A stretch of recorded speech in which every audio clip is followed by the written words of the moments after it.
It is your PrisonPlanet.tv memberships that fund so much of what we do here on this operation. And then we're more than happy for the TV show after it's aired live, then be leaked out onto the web to tens of millions of people. That's our goal.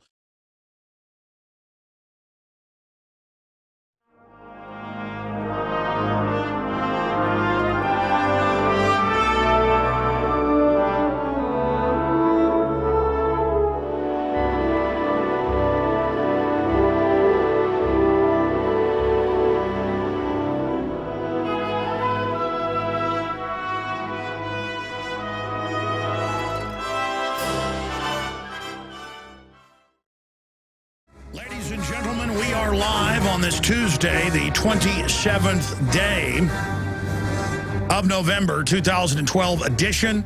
We have a jam-packed radio broadcast coming up today. We have the head of U.K.I.P, Nigel Farage, who's been battling incredible tyranny inside the EU, joining us at the start of the next hour. We have Lord Christopher Monckton, also one of the founders of U.K.I.P, joining us with a ton of important news, including libertarians and conservatives now having their children taken, and the government will not apologize. They say it's racist to be pro-sovereignty of England, of the UK, or any other country or region. That is coming up after the break, and we have a lot of other off-the-chart news. But let me premiere at least a section of this special report now where I break down Zbigniew Brzezinski. Here it is. Alex Jones here with some incredibly positive news. Zbigniew Brzezinski, who is a top globalist advisor to David Rockefeller as well as the House of Rothschild, recently gave a speech in Poland where he told the global elite that the entire world population is waking up to the external New World Order. And he went on to even say that political awakening and nationalism and resistance is threatening their takeover of society. The full speech is posted in an article at Infowars.com by Paul Watson. Brzezinski, populist resistance is derailing the New World Order. Quote, rise in political activism, a threat to external control. During a recent speech in Poland, former U.S. National Security Advisor Zbigniew Brzezinski warned fellow elitists that worldwide resistance, that's a quote, movement, to external control driven by populist activism is threatening to derail the move towards a New World Order. Now, before we show the clip, remember Hillary Clinton said the same thing a few years ago, that they're losing the info war. We are in an information war, and we are losing that war. I'll be very blunt in my assessment. No, the U.S. isn't losing the info war. The foreign mega banks that brag that they've hijacked our federal government, they're beginning to lose the info war. Worldwide, the free peoples of this planet are discovering the private, corporate, fascistic world government that poses as a liberal socialism, and they are waking up to it and resisting it. Here is a short excerpt from Brzezinski's speech.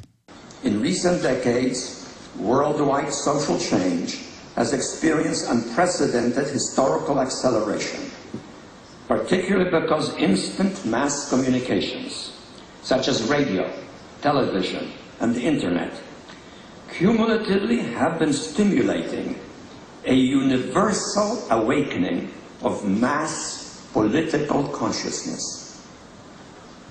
Persistent and highly motivated populist resistance of politically awakened and historically resentful peoples to external control has proven to be increasingly difficult to suppress.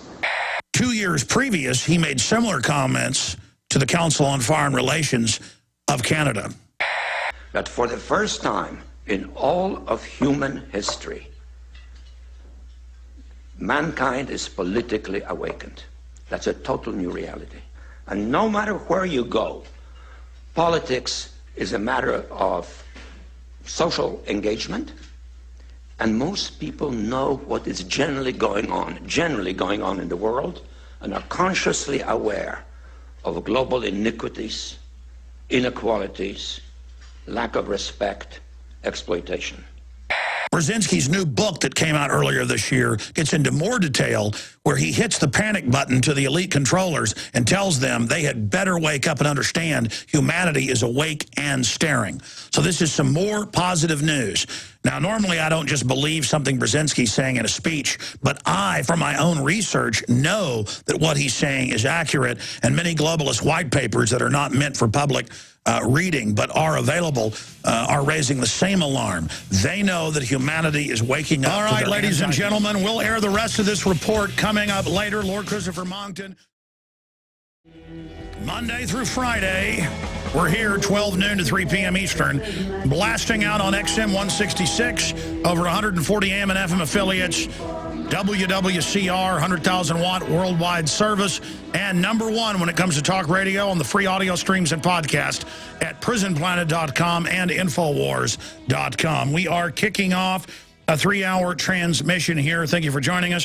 We'll be joined in a moment by Lord Christopher Monckton, one of the founders of the UK Independence Party, which is a mainline, constitutional, pro-sovereignty, libertarian, fastest-growing party in the country, one of the largest, electing all sorts of members to Parliament, but also the European Union Parliament. They're now taking the children of their members, saying, well, we got to tip your U.K.I.P, you can't have kids. We're taking them. So when you see the Marxists, and they're always saying, you don't like socialism, you're a racist, this is their plan. This is their program. So we're going to be looking at this. And then the head of the U.K.I.P party, member of the European Union Parliament from England, Nigel Farage, is also going to be popping in. And then John McAfee, the guy that's on the run, the inventor of the software, he's a listener of ours. He's contacted us. We've confirmed it's him in Belize. And he is going to break down the fact that he's being framed for that murder down there. He's going to be popping in on the show, so that'll be newsmaking as well here, obviously, but also important because we do want to give people a good hearing out. The Belizean authorities are well known for classic piratical corruption and frame-ups. I've been down in Belize City many times. Let me tell you, since I was a small child, that is a scary place, and I've been all over the third world. Very lovely country overall, formerly a British holding, but now formerly, but now it's its own little area. So that's going to be coming up as well. Obviously, we've got a lot of other top news up at Infowars.com and prisonplanet.com. The mightydrudgereport.com is linked to our report breaking down the numbers that we got a few days after, because they come out a few days after. All-time record gun sales on Black Friday, and people being questioned why they're buying guns. They fear the government, who openly says they want to ban all semi-autos. Also, experts to study whether robots will exterminate humanity. That's going on in a big official study at Cambridge University. That was the subject of our October issue of InfoWars magazine. There are a few back issues of this left. When you subscribe, you get the next 12 issues plus the last issue when it's available. There are a few of these left if you sign up in the month of December now. We'll put the last few issues in for you so you can see the end of humanity, the rise of the robots, DARPA, the real Skynet. Very, very important InfoWars magazine. Also a great gift. 12 of these. You can give people a gift subscription. 12 of them delivered to their door. Big, glossy, color magazine with incredible illustrations and articles. Great way to wake people up. That's available at InfoWarsStore.com. To subscribe or call 888-253-3139. Now, we only got him for this segment, the next, so we're going to go to him now. The UK, and as well as Australia and the U.S. for a great extent, but especially the UK, are testing grounds where they arrested BBC reporter Robin Page, who had a rural affairs show, because he said rural communities deserve the same rights as Muslims and homosexuals. They arrested him. We had him on the show and said the word homosexual is hateful. That'd be like if you called a white person a Caucasian, would they be arrested for racism? It shows where now a type of voodoo against science itself, you say heterosexual, homosexual, Caucasoid, Asian, you're arrested. They have spies in restaurants to hear if you criticize the open borders having to pay welfare, whether it's to white Eastern Europeans or black Africans. You're arrested and hauled in as part of a Soviet show trial. This is 1 inch from the re-education camps. It's come out in congressional testimony and FBI files that Obama, who was at meetings with Bill Ayers, where they talked about putting 50 million Americans in re-education camps. Yes, it's really happening. They've said if you don't agree with global warming and don't want to pay them carbon taxes, you should be arrested. That's in our newspapers, hundreds of them. It's in the U.K. papers. And Lord Monckton, they've called for his arrest. And he joins us, former top advisor, a scientific advisor to Margaret Thatcher, inventor, journalist, former newspaper editor of major dailies. Here is a headline: U.K.I.P foster couple, our agony. And proudly, the town council says they were reported anonymously. They were members of the UK Independence Party, and they said that is racism. Well, right there's total lawsuit, because if they were racist, that's their free speech, but they're not. UKIP is openly fast-growing and scaring people, calling for the EU not to be making 80+% of their laws, people of all races, religions in it. They're afraid of them. The Marxists are afraid of them because they control the left and the right in that country. And now joining us is Lord Monckton. They've demanded an apology taking their kids, but they're saying they're not going to apologize right now. So this shows how frightening this has gotten, where people are now arrested in the euro. If they criticize the euro, that's being called racism. It's like when we say we don't want government-run health care, it's a nightmare. They say on MSNBC you're a racist. This is how the communists operate. Lord Monckton, thank you for joining us. Can you break down exactly what we're facing, and correct me if I'm wrong? Well, in fact, you're absolutely right, Alex, as usual. What has happened here is that Rotherham Council, which is a local county authority, which is controlled by Marxists from the extreme hard left of the Labour Party, which seems to be most of the Labour Party these days, they took away 2 foster children from very good and experienced foster parents in Rotherham who have looked after many foster children before, often from very difficult backgrounds. And these 2 children were from an ethnic minority, and they had come into Britain via the EU immigration policy, by which Britain no longer controls her own borders. Now, the couple belong to the United Kingdom Independence Party, to which I also belong. Until recently, I was its deputy leader. Now I'm the leader of its Scottish division. And this party is not a racist party. It never has been, and it most certainly isn't. The party does want sensible control of immigration, but not done on a racial basis at all. But the left are very, very frightened, as you know, Alex, of any dissent at all. Any really effective party in opposition to the left, they are frightened of it, and they will use techniques like this for the sake of trying to blacken its name nationally. And this has spectacularly blown up in their face, because the couple went public and they said, we are not racists. The party we belong to is not racist. There is absolutely no excuse for this. We were not given any chance to have our say before the children were taken away. And I think what's going to happen is that because the local authority won't apologize, which of course is what it should have done straight away, the couple will eventually go to court and ask for what we call judicial review of the administrative decision. Well, they have to, because it'll stand the charge that they're racist, because they belong to the fastest growing, one of the largest parties, with prestigious people like yourself and Mr. Farage leading it. Well, and we've also just converted Lord Hesketh, who used to be the leader of the Conservative Party in the House of Lords. He is now a member of UKIP. We have Stuart Wheeler, who's our treasurer. He's a millionaire. He's been talking to 8 Conservative backbenchers about whether they would like to defect from the Conservative Party and join the United Kingdom Independence Party. This is a rapidly growing party, the second largest party in Britain in the elections to the European Parliament. This is a major force to be reckoned with. It may well indeed be the largest party after the upcoming... But never mind your real policies. We'll just call you racist. So that's what they do. See, they're frightened of us.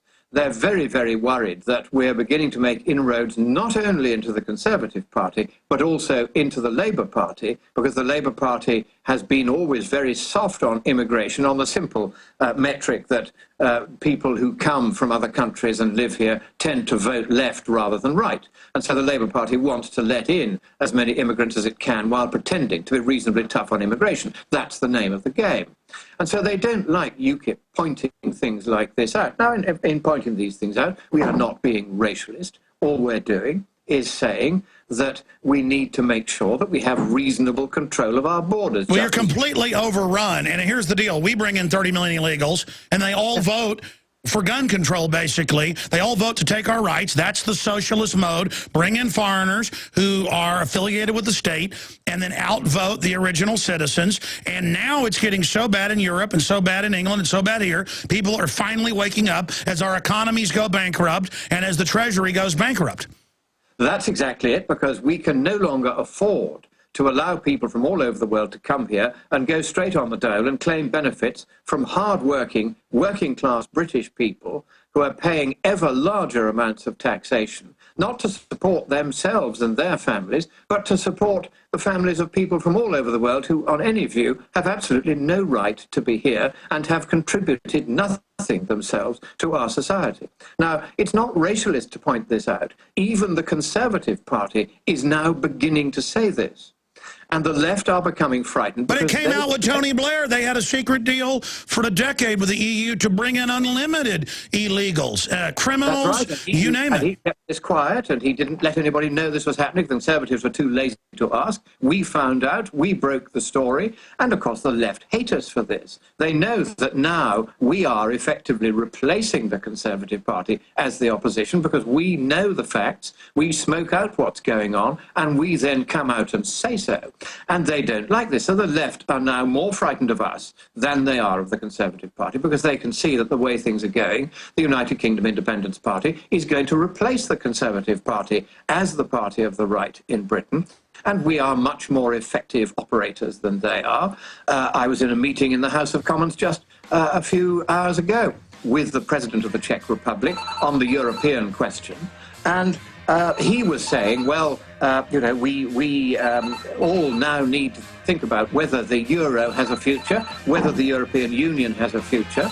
And he said, they will call us racialists, even for raising these questions. That's right. Lord Monckton, stay there. Incredible. We'll hear about your meeting with a European Union president in a moment. We'll be right back. Lord Monckton will be with us till about 40 after. He's going to give us a breakdown on the tyrant's latest attacks on our liberties via the Green Movement cover they run.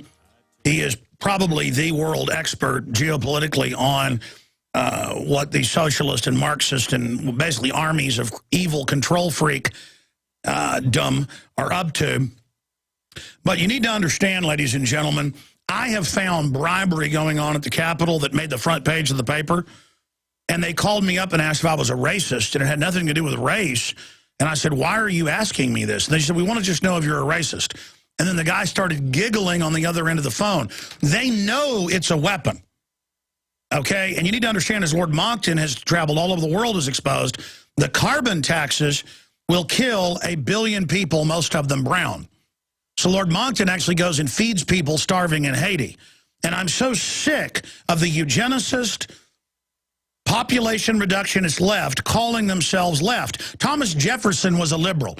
These people are control freak, authoritarian monsters who want control of the resources. Lord Monckton, I'm sorry I'm ranting, but it's so over the top to be constantly called racist by these people when they are certified, from my research, absolute anti-humans, period.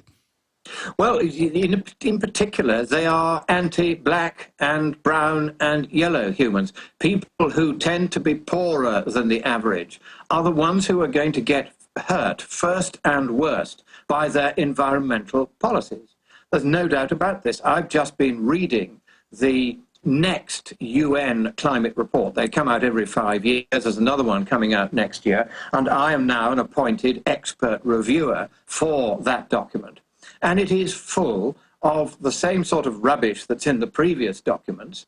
And I've had to write so far 70 pages of comments saying you're going to have to clean this up and start doing honest science again, because the kind of policies that these people advocate, using the bogus science from the UN's climate panel, are policies that will indeed be making poor people poorer still. I don't think I would go so far as to say as that they're going to end up killing 1 billion people. There have been books by people like Paul Ehrlich saying that they would like to see the population of the world to reduced from its present 7 billion down to 1 billion people, losing 6 billion. Sure. Just to interrupt, because you raised that, reading your papers at Science and Public Policy, and give that URL out for folks.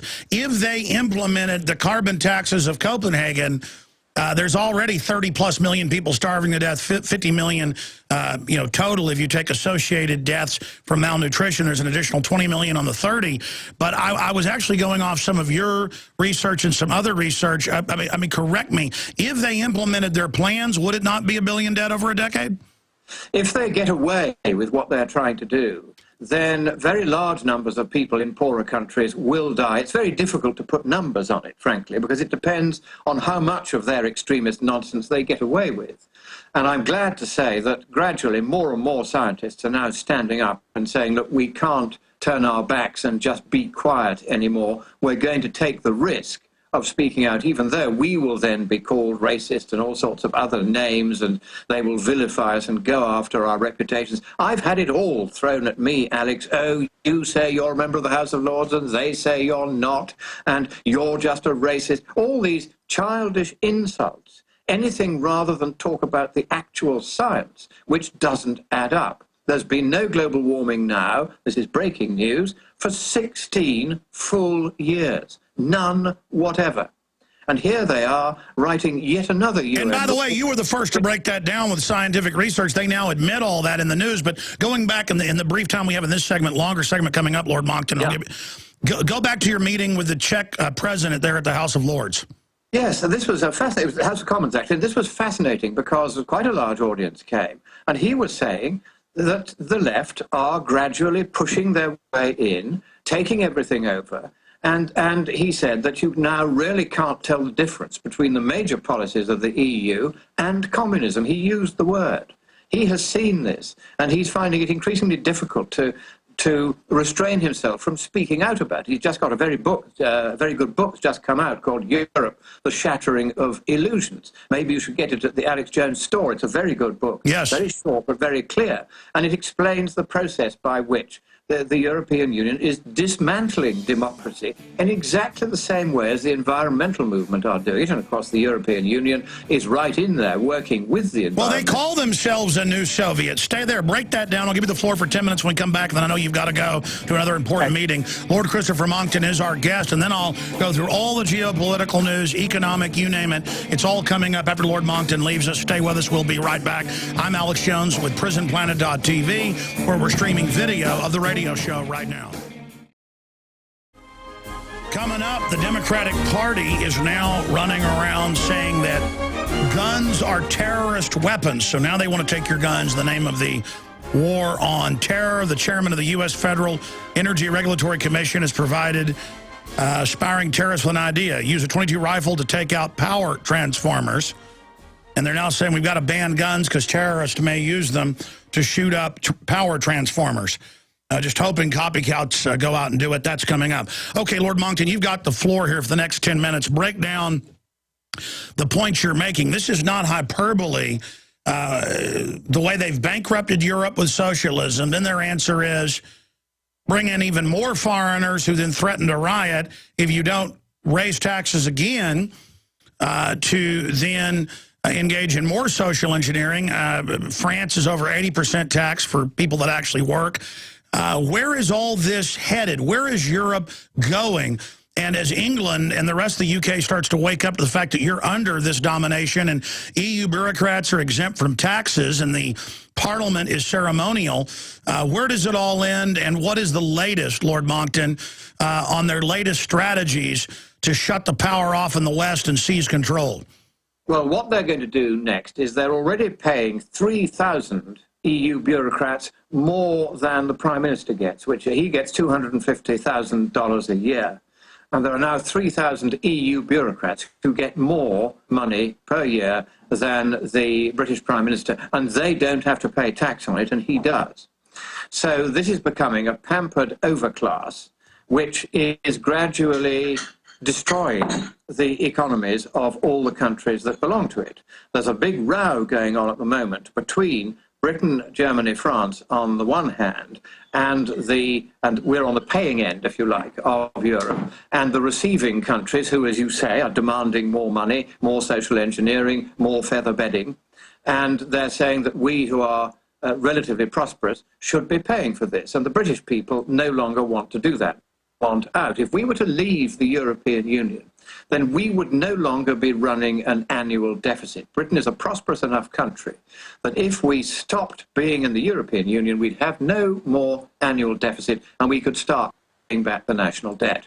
And if we don't leave the European Union, then Britain will go down, as many other countries of the European will go down, as the ever-growing costs of various welfare handouts completely outstrip any possible capacity of taxpayers to pay for it. You're quite right, the top rate of tax on the rich in France is now 75 or 80%. In Britain, it's already gone up to 50%. It was 40. I got it down, in fact, from 60 to 40 when I was working at 10 Downing Street, and I worked with the then finance minister to take it down to 40. Huge resistance from the bureaucrats until they realized that we were getting more money from the rich by taxing them at a lower rate. And you're now able to force the prime minister to actually act like a constitutionalist, and they're now stealing and adopting, which I guess is a good thing if they actually carry it through, the U.K.I.P platform. Well, of course, the Prime Minister is now in a very hard place because his backbenchers, the people who don't have jobs in his government, but are all sitting in Parliament wondering what to do with themselves because Parliament no longer has any role in making legislation. That's all done for us now by Europe.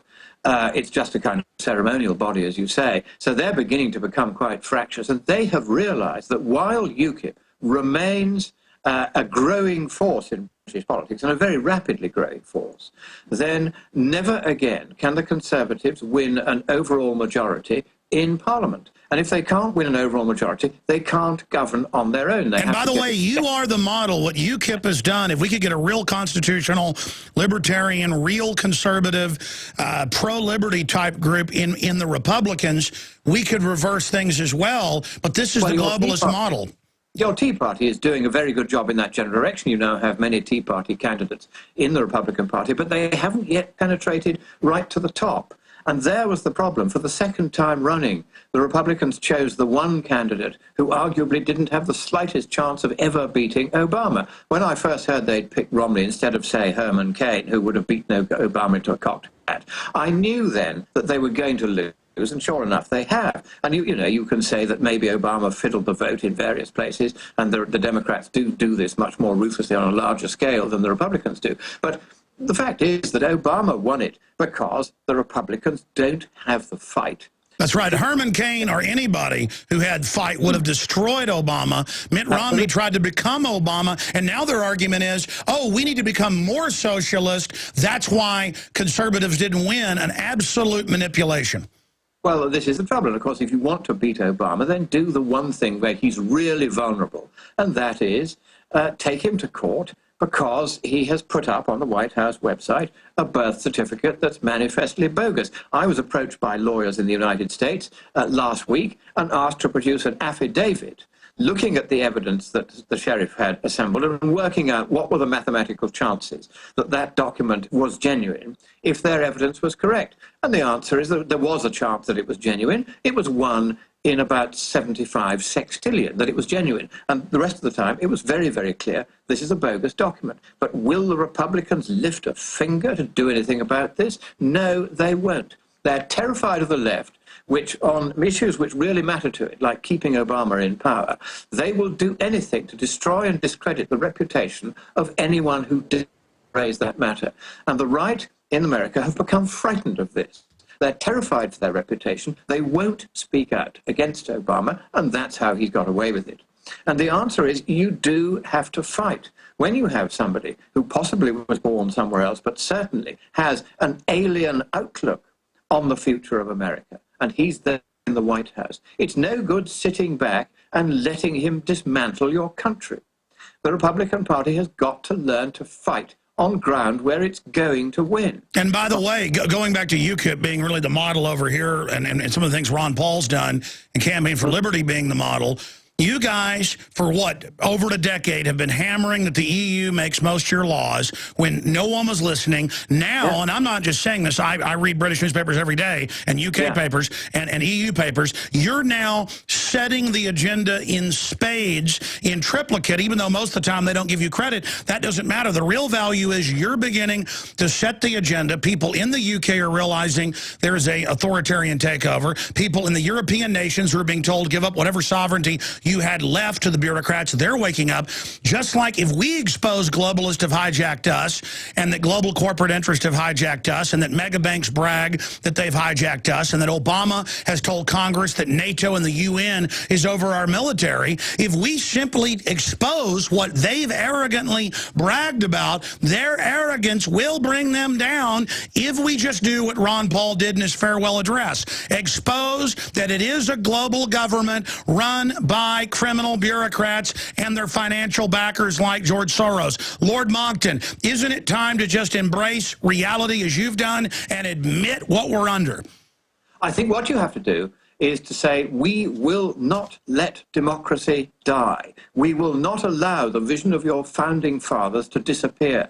We will not allow these bureaucrats worldwide, the Brzezinskis of this world, to set up a global government behind our backs and then inflict it upon us, whether on the excuse of the environment or any other excuse. We will not allow regional governments like that of the EU any longer to remain as unelected and undemocratic as they are now. We will win our democracy back.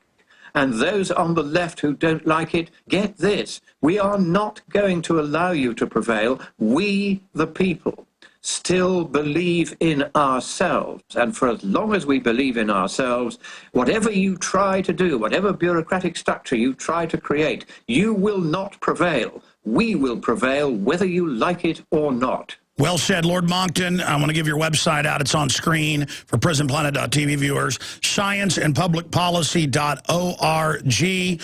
A veritable encyclopedia of graphs, documents, proof. And again, I've been watching Lord Monckton for more than a decade before he became popular here in the United States. And just, it's uncanny how accurate he's been, predicting, exposing their frauds. I mean, if there's one guy shoving the sword into the dragon's heart, it's Lord Monckton. That's why he's demonized and attacked and lied about so savagely. The system hopes that you're not paying attention and just buys into their surface attacks, but more and more that's not working. In just the 2 minutes we've got left, I know you're going to be traveling to the Middle East soon. What is the latest UN global government power grab that we're facing? Well, what they're going to do next is they're going to try to establish a global climate regime with the UN in charge. This is the thing they've been trying to do all along. They were thwarted at Copenhagen because I got hold of an early copy of the draft treaty in which they were going to set up a world government. We've stopped that, but they're still trying. And they're trying to say that the problem is ever more urgent, but that can't be right.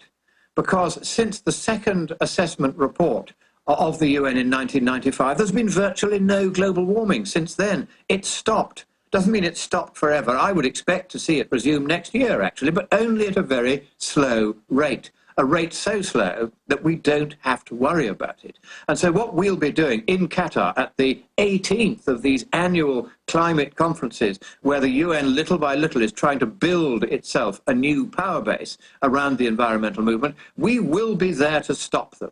We're not going to allow anti-scientific extremism to prevail. We're going to say that after 16 years without any global warming, and in 16 of the 18 years they've been meeting, there hasn't been any global warming. The time has come to face reality, realize that the computer models were tweaked so as deliberately to get it wrong and exaggerate the problem, realize that in fact there is no problem. Hurricane Sandy had nothing to do with global warming. It was a purely natural... Well, this is pure voodoo, like witch doctors 5,000 years ago saying, give me the power or the devil god will eat the sun during an eclipse. I mean, they get on the news, they tell school children here. I know they do it in England. Hey, you saw that thunderstorm? That's because your dad had a fire in the fireplace. That's right. It's all this pathetic dumbness. I mean, if you look at Harvard University, 2,800 undergraduates have just voted to tell the university that it must take all of its $30 billion investments out of fossil fuel companies because they're destroying the planet. Of course, they're perfectly happy to do their studies by the light of the electricity generated by these fossil fuels, but no, they get on their high horse and they make these kind of pietistic statements. Now, these are the people who are supposed to be the future leaders of America. And it frankly makes me sick that they are as easily fooled and as scientifically ignorant as they are. The fact is, we now know they've got it wrong. Here, just very quickly, going back to 2008, when the world's leading climate modelers said that if there was 15 years or more without global warming, the models would be wrong. They would have exaggerated the problem. Well, hey, there's now been 16 years without global warming, so on their own criteria, the modelers have failed. And the entire basis for this scam in the computer models is now proven to be wrong by the failure of that. But, sir, as you know, in closing, there are useful idiots at the lower level. This is their religion of feeling good and being control freaks. That's why they're really attracted to it, like Mazda Flame. At its heart, it's about shutting off the West industry because the globalists in all their admissions say that the wealth engine doesn't make us dependent on socialism. They want to shut it down to make us stand in line like poor Russians to get sausages and nylons. And here's the answer to this, Alex. If you go on to scienceandpublicpolicy.org and download what we're calling the futility report. It's done by my colleague Chip Knappenberger, and he took my equations on how to work out how much it costs to make global warming go away and how little global warming you will make to go away if you try to intervene. And he has worked out that if you shut down the whole United States from this year, then by 2050, in about 40 years' time, the world would be 0.08 Celsius degrees cooler.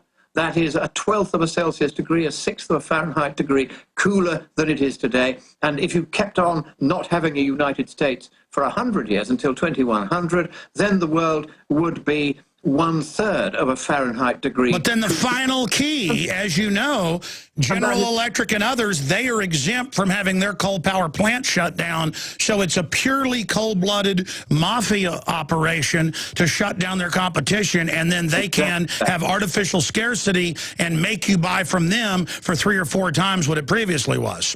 That's exactly it. And of course, all these huge subsidies paid to windmills and solar panels, all of that is designed to transfer wealth from taxpayers via these companies into the pockets of the Democrat Party over there. The Scott Nats here are doing it, so are the Labour Party. And what is happening is that those who are paying through their higher electricity prices and higher taxes to subsidize these useless windmills, the companies that run the windmills are making so much money in subsidy that they are then making donations to the left-wing parties that are pushing all It's a money laundering operation. It's a money laundering order, so by which taxpayers' money ends up in the pockets of the political parties that are backing the environmental movement. That's what this is really all about. It's a money and power grab by left-wing political parties in the specious... Because they cannot produce. I've never met anyone who is a leftist operative that knows how to tie their shoelaces. They have horrible children. They can never have a business. They are mentally defective midgets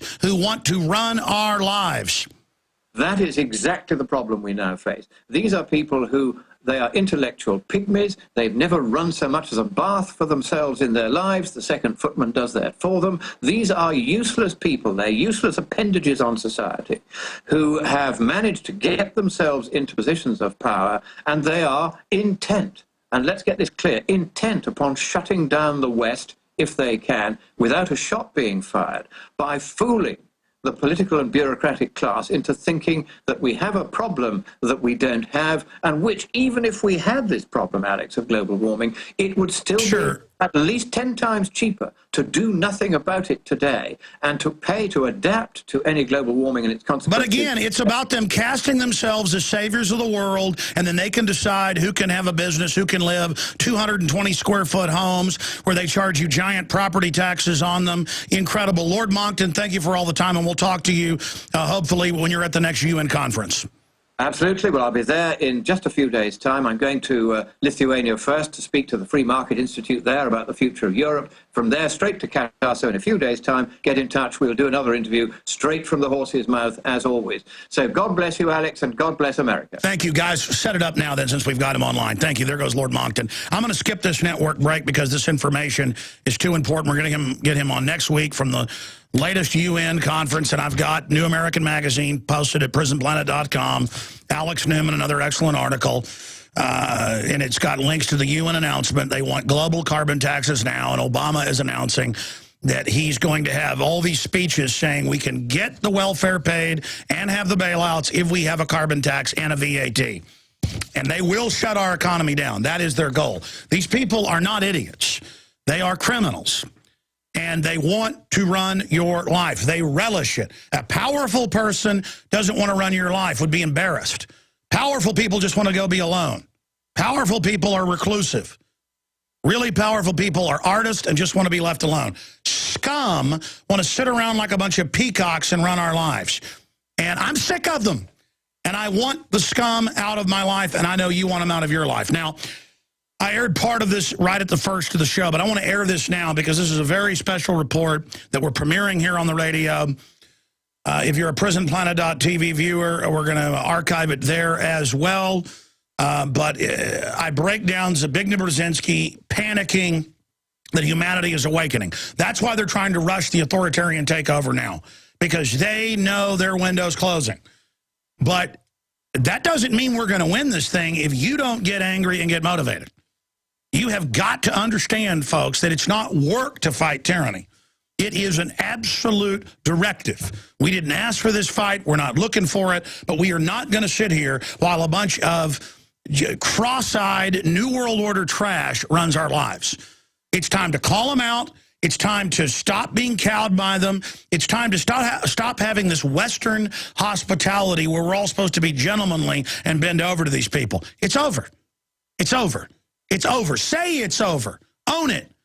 I don't believe in magic stuff like The Secret and all that, and you say something and it makes it happen. If you say something and it's feasible and you work towards it, a lot of times what you originally wanted won't happen. Something even better will happen. Okay? It's very simple. And you have got to envision the New World Order in ashes. You've got to envision an enlightened, empowered society moving towards Thomas Jefferson's dreams of true equality and true freedom through free association, not the authoritarianism. I have studied the so-called left. The right is just another version of them to move you towards the control. The left-right paradigm is false in that it's controlled, but there are real agendas within the left, within the right. And the so-called left are authoritarian demons who fancy themselves social engineers,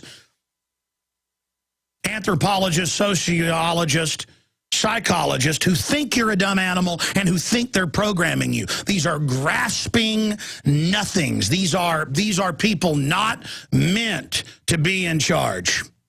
They are not meant to clean toilets.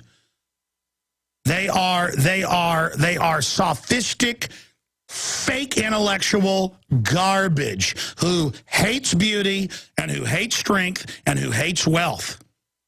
They don't care about having the wealth for themselves. They want to destroy you. Misery loves company. These people hate themselves, and they're not strong enough to realize it and better themselves. They want to kill humanity because they want to kill themselves. And now I'm telling them their deepest dreams. Yes, you want to kill yourself. You hate yourself because you are the trash of the earth. And I see you, and I know who you are, and we are going to get you. You understand that? You started this. You started this with humanity and our species, and now the switches are being thrown in human survival mechanisms that you've tried to turn off. You just flipped them the other direction. And you can feel at a spiritual level our hands wrapping around your little throats. You think you're going to hang us on your little Your little petard? You think you're going to hang us in your noose? You're going to fall in your own hole. You're going to find our necks don't break so easily. All right.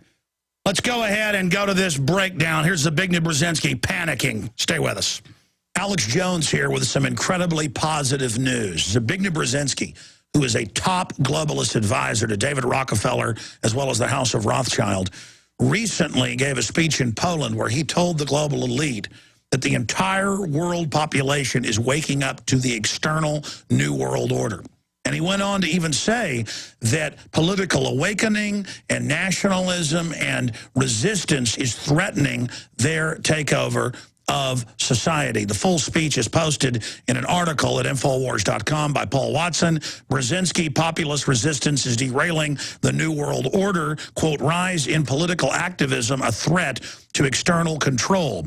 During a recent speech in Poland, former U.S. National Security Advisor Zbigniew Brzezinski warned fellow elitists that worldwide resistance, that's a quote, movement, to external control driven by populist activism is threatening to derail the move towards a new world order. Now, before we show the clip, remember Hillary Clinton said the same thing a few years ago, that they're losing the info war. We are in an information war, and we are losing that war. I'll be very blunt in my assessment.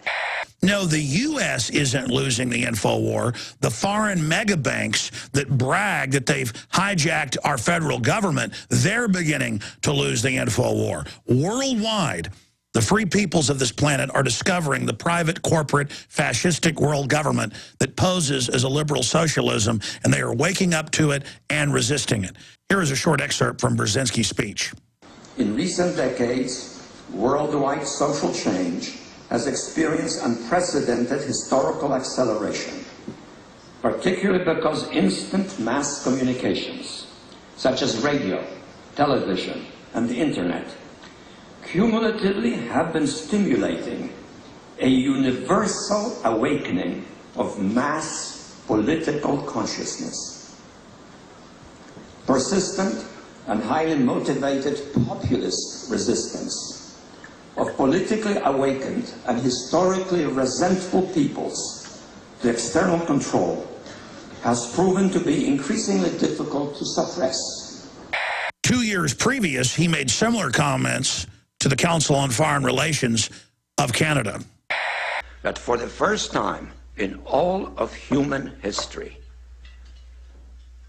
mankind is politically awakened. That's a total new reality. And no matter where you go, politics is a matter of social engagement, and most people know what is generally going on in the world, and are consciously aware of global iniquities, inequalities, lack of respect, exploitation. Brzezinski's new book that came out earlier this year gets into more detail where he hits the panic button to the elite controllers and tells them they had better wake up and understand humanity is awake and staring. So this is some more positive news. Now, normally I don't just believe something Brzezinski's saying in a speech, but I, from my own research, know that what he's saying is accurate, and many globalist white papers that are not meant for public reading but are available are raising the same alarm. They know that humanity is waking up to their anti-human, anti-family, eugenicist agenda. So to all the info warriors out there, not just in the United States but worldwide, we are gaining ground. All of the globalist activities to suppress us, all of their acceleration of the police state is a sign of their weakness. That's right. Free humanity is awakening. That's right. And so if you're listening to this transmission, you are the resistance. We are now into hour number 2, and he's just joining us for one segment because he's under the weather. The head of the U.K. Independence Party, Nigel Farage, is going to be joining us. In fact, I'm looking for my folder with his info. Here it is. He's going to be joining us to talk about EU implosion and a lot more, and how they're now targeting members of the U.K. Independence Party and taking their children away from them, their foster children away from them, saying it's racist to want national sovereignty. This is how the Marxists operate. Let's go ahead and actually punch up here while we can, drudgereport.com. You can see Paul Joseph Watson's article is the top story there, and we're going to be getting into some of that report today after Mr. Farage leaves us. Black Friday gun sales hit new record high. Overwhelming demand crashes FBI background check center. Isn't that convenient? So they'll just deny you the Second Amendment because their computers crash. Who knows if that's even true? And we're going to be going over that report as well today. Hat tip to drudgereport.com for helping get this key news out to everyone, because after all, we are all in this together. And then after he leaves us, we have John McAfee, and I've confirmed it's him, from Belize, from an undisclosed location, wanted reportedly for murder. And he says he didn't do it, and they're basically framing him. And he said that he got raided by the police and stuff a few months before that. It's all just been bizarre. And, yeah, I mean, I can believe the Belizean police are corrupt. I have watched them. I don't know, I've probably been to Belize. Let's not exaggerate. 8 times in my life. And I stay well clear of Belize City, formerly British Honduras. I stay well away from their police. They are well known for being about as corrupt as it gets. Though they're not shaking people down, it's just you don't want to mess with them because they've got other things that are making them money, like narcotics trafficking. So they're not really in the business of shaking too many people down, but they do that sometimes to business owners. So we're going to be getting the antivirus software maker on with us, who is on the lam. You never know who's a listener. Usually we get contacted by famous people. They don't want to come on the show. They just want to hat tip to us, and we appreciate that. And but we're going to be breaking that down with him at the bottom of the hour. And then coming up, Obama to appeal to the nation and the public on fiscal cliff. He'll want more taxes, of course, to give to foreign banks. And also unexpected data from the Large Hadron Collider suggesting that collisions may be producing a new type of matter, which is what a lot of scientists said. It could create a black hole, a strangelet, antimatter, and could destroy us. And they're doing thousands of tests, and any of them could destroy us. You know, they had equations for atomic weapons in 1900, Max Planck and others. And they've had equations since the 20s for weapons that could destroy the whole planet. And that's the type of stuff they're looking for with this. But the elite says, you know, they're going to do it nevertheless. And that ties in with Cambridge University Center will study technologies that pose extinction-level risk to humanity. And Paul Watson has a big article up at Infowars.com breaking that down and tying into some of the history of that. Let me give you some of these headlines here. Experts to study whether robots will exterminate humanity, which you might have read in our October issue of Infowars magazine, where we went over all the quotes and the information and had 4 separate articles of many others just on that subject. That's why we say people should give the gift of subscriptions to prisonplanet.tv. You can get 10 memberships for $5.95 a month. We're running that during December. Use 1 membership, 1 username, passcode. 10 people can be logged on simultaneously. Great gift. Ladies and gentlemen, I am your host, Alex Jones, and we are blasting out worldwide here on the syndicated transmission today. We are going to have the head of the UK Independence Party joining us, Nigel Farage. In fact, we have him online with us right now. Then I'll get into the economic news and other top world news stories that we're going to be getting to. And he joins us. Nigel Farage is a UKIP MEP from Southeast England, and he serves on the European Union Parliament. And he exposes the fact that it's the EU bureaucrats themselves that actually have set up a dictatorship, and the parliament itself has become ceremonial, and he's now one of the leaders worldwide, globally, even more than Ron Paul, when it comes to fighting unelected global corporate governance, and I wanted to get him on to talk about UKIP also under assault and demonization, because it's the fastest growing party, second largest in the European Union, out of England right now as well. The system's really scared of them. But sir, you've got the floor here. Thank you for coming on with us. Tell us where Europe is right now. You've been predicting its collapse because of its authoritarianism, like the Soviet Union. Now it's openly saying it wants to dissolve whatever sovereignty's left of the member states. Where is the euro right now, sir? It's a mess. I mean, the currency doesn't work.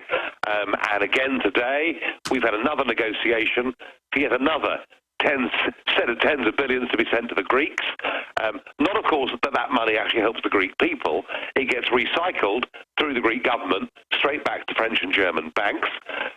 We've got youth unemployment now in southern Europe between 50 and 60% in those southern European countries, and a massive north-south split in the European Union. I mean, basically, the economic logic says the whole thing's a failure, it should break up.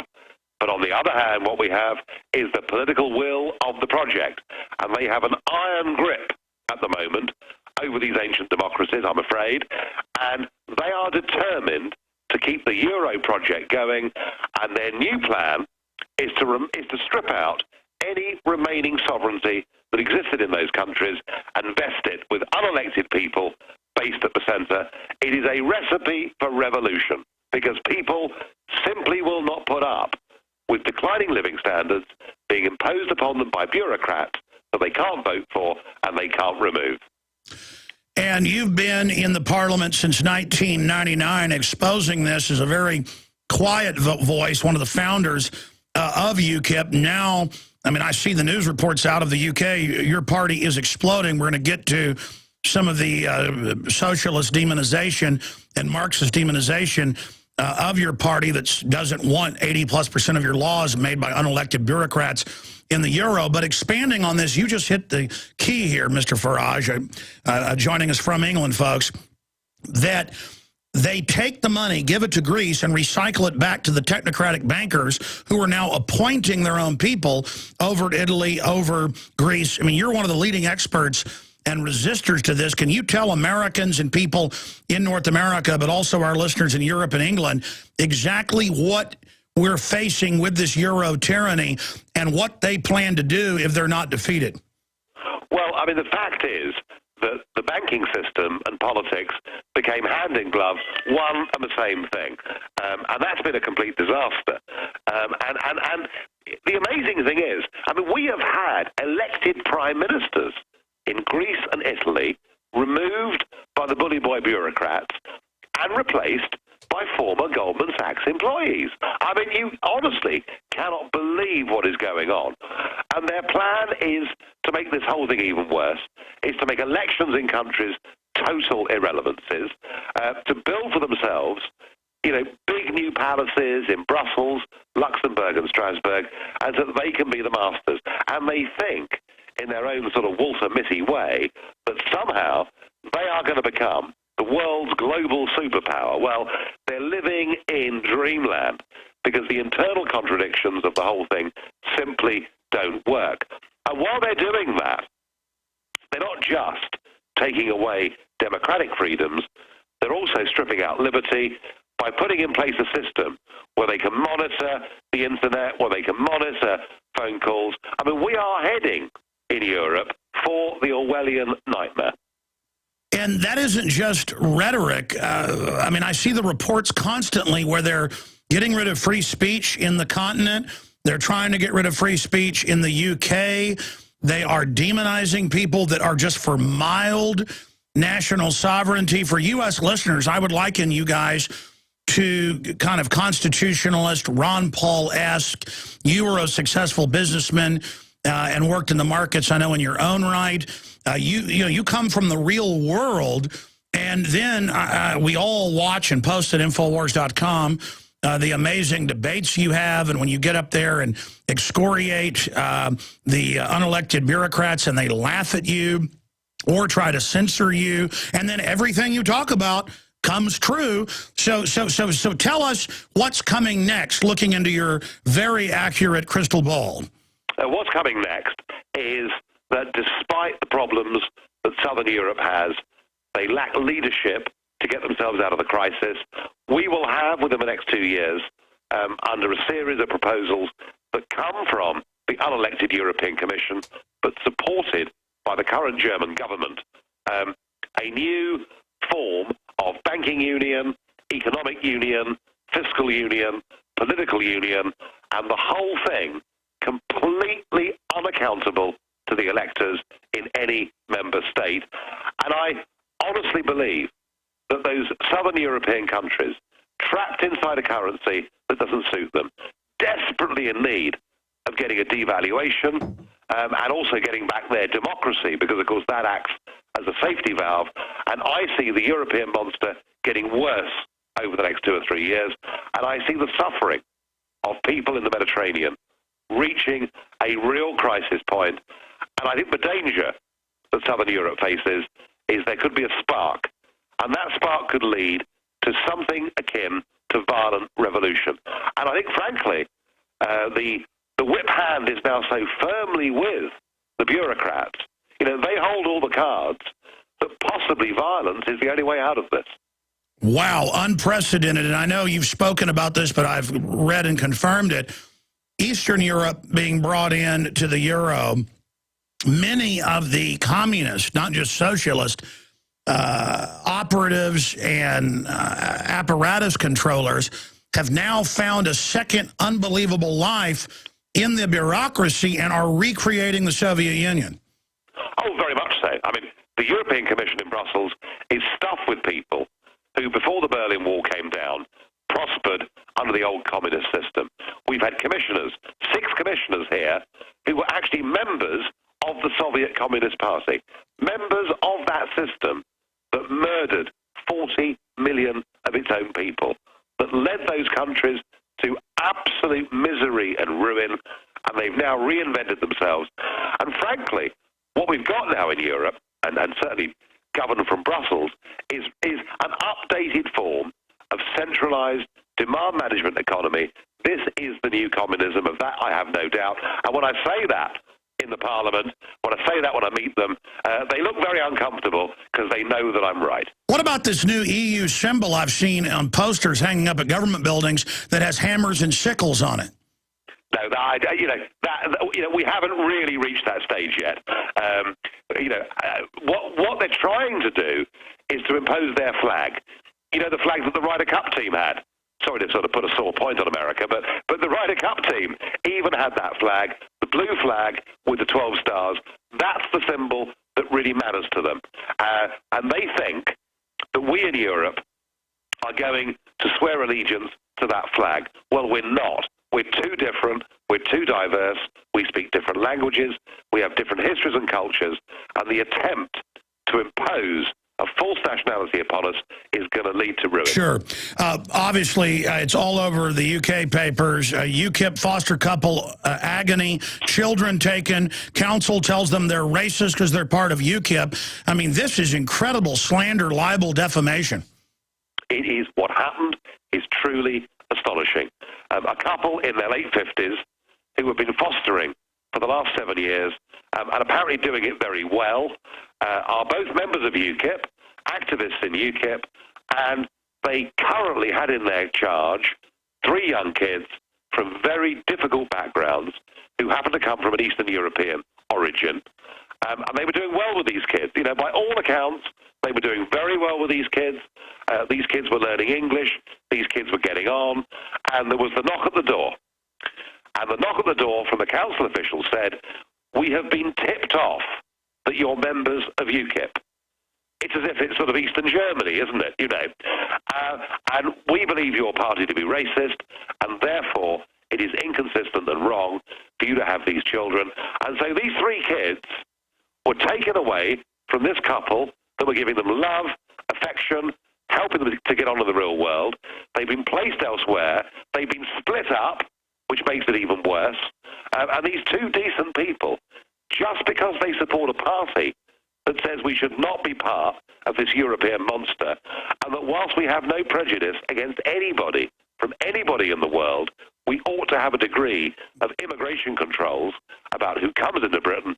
These people have been slandered. And it is, I think, just about the most revolting case I can see in modern Britain of an absolutely mad socialist Marxist mindset that has taken over local government in Britain.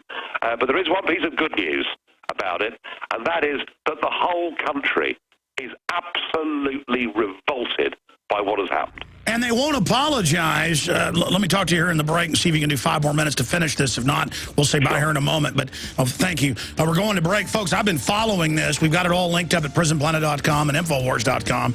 Or just type UKIP into a search engine and click news. Hundreds of articles.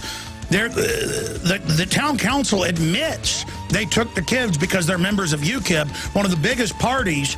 It's basically like the Libertarian Party. It doesn't even get into racial issues. We'll be right back.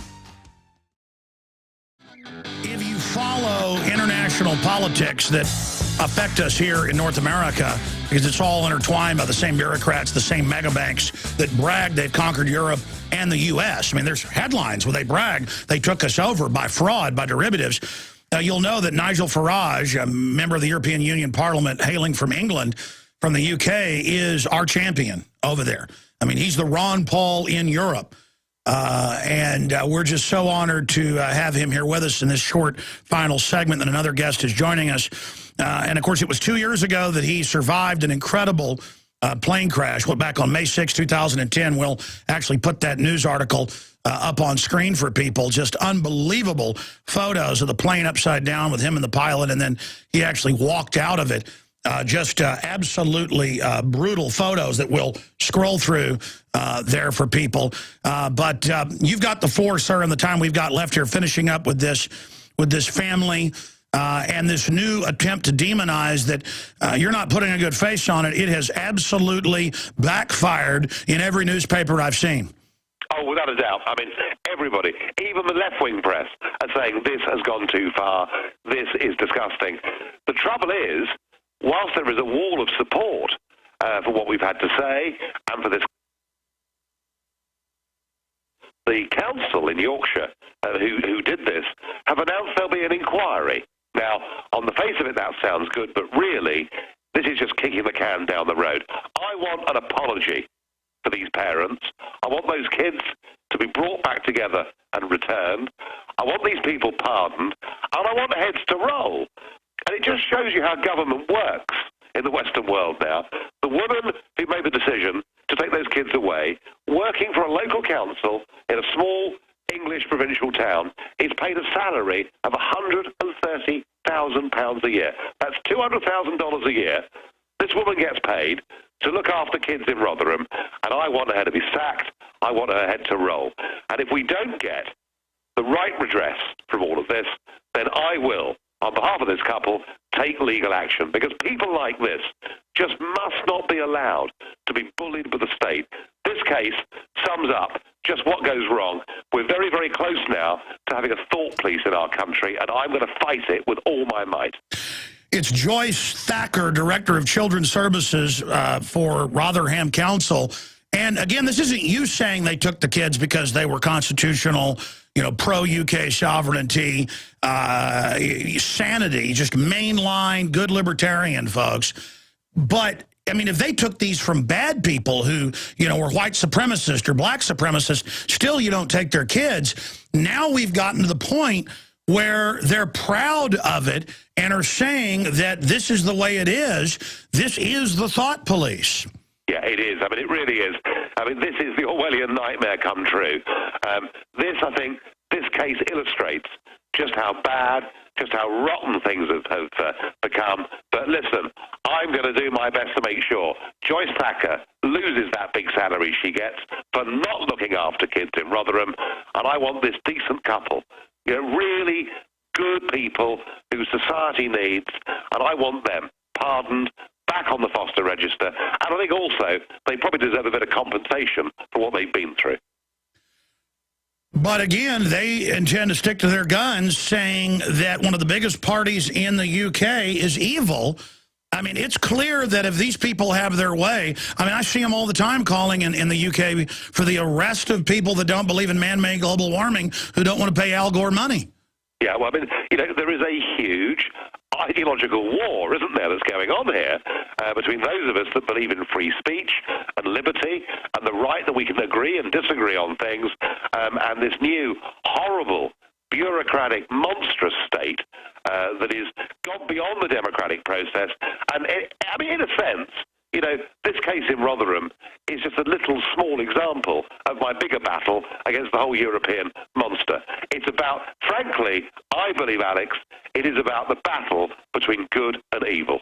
It is. In the 1 minute we've got left, how do people get involved who are listening in the UK to U.K.I.P, and people in Europe who want to export these ideas of freedom against the ideas of tyranny? Absolutely. This battle is as important in every other European country as it is in the United Kingdom. If you look at ukip.org, you'll see what we're doing. It's a good website. It's updated every day. We are the campaign for truth and liberty. We've got the establishment in Westminster absolutely terrified of us. And you know what? We haven't even started yet. Worldwide, people are waking up to the globalist tyranny, and member of parliament from the UK to the EU, Nigel Farage, amazing videos as he does battle with the globalists. Thank you for the time. I know you're under the weather, and we're glad you survived that plane crash. God bless you, sir. Thank you very much. All right, there he goes, ladies and gentlemen. Wow. Let me tell you, if you don't know who that guy is, you better find out. Just dynamite the way he tears them up. We need more men and women like him worldwide to fight the globalist. Well, he's coming to us first, and I find it flattering and interesting that he's a listener. He's going to be on the Joe Rogan Experience podcast coming up later this afternoon. I talked to Joe, by the way, this morning. Joe's going to be on with us, I think Thursday. He's got his national tour going around the country. Always great to have my friend Joe Rogan on the show. But it's funny, I talked to Joe this morning and then separately talked to John McAfee, and he was telling me that he was going to be on Joe's show. It's just a plug there. I hope they don't come after him. He's been on the phone with a Forbes writer when the police show up with armed men, and he's offering a huge reward to find out who really killed the person in Belize that they're saying he's the main suspect in. And, of course, he's the inventor of one of the most well-known antivirus software, John McAfee. And he worked for Lockheed until '87, then ventured into the antivirus business as one of the first people to understand that was a obvious problem out there with the viruses. And he joins us now. He's been on many TV shows with his different businesses down in Belize for tourists and things. And then he got raided by police in a bizarre event.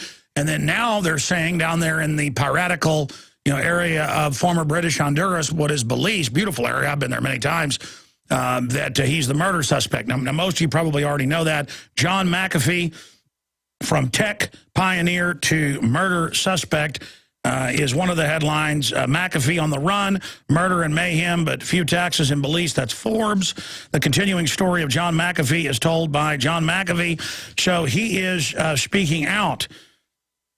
And McAfee's former girlfriend says the internet pioneer is fighting for his life. And he is on with us today. Sir, thank you for reaching out to us, because I have to tell you, when I saw this break in the last few weeks, I was like, that sounds like pure bull to me, that, what they're saying happened. Plus, the Belizean police, I've only been on there 8 or 9 times, but I've read about it. I mean, they're well known for being pretty darn corrupt, but I've seen them do some shady things in Belize City. But enough of me. You've got the floor. Good to have you here. Start at the beginning. Tell us what really happened, or as best you can tell, and where all this is going, and about the reward that people can find there on your website that I'll also put up on screen. Well, thank you, Alex. I'm really happy to be here. This breaks my boredom tremendously. I've been living in a very constrained environment for a while, so this is quite a thrill for me. Okay, where did it start? It started the last day of April of this year, when at 6 in the morning I was woken up to the sound of bullhorns, dogs barking, and gunfire, and got out of bed, stark raving naked, went out on my porch and saw 42 armed soldiers with automatic weapons in full riot gear storming my property. instruction. I picked up a handgun, which I keep for protection. I put the handgun down on the step, went back inside, put my pants on, woke up my girlfriend. She got up calmly, got dressed, sat on the edge of the bed. I went outside, was grabbed by a bunch of people, slammed up against the wall, and told that they were there with a search warrant for an illegal meth lab, meth meaning methamphetamines. I was handcuffed, held in the sun for 14 hours without food and water. Well, at one point, I did ask for some water and some food for the people who were arrested with me. The soldier standing nearby said, "Do I look like a chef to you?" Indeed, he did not look like a chef, so it was my mistake. In any case, they hauled me off to the Belize City Jail. I spent 6 hours sleeping on a concrete floor and was finally released with no charges being filed. The following day, I asked for publicly an apology from the Prime Minister, who privately responded, "Who does he think he is?" to his close confidants. That was the beginning of my story. Since that time, I've had nothing but harassment from the authorities here.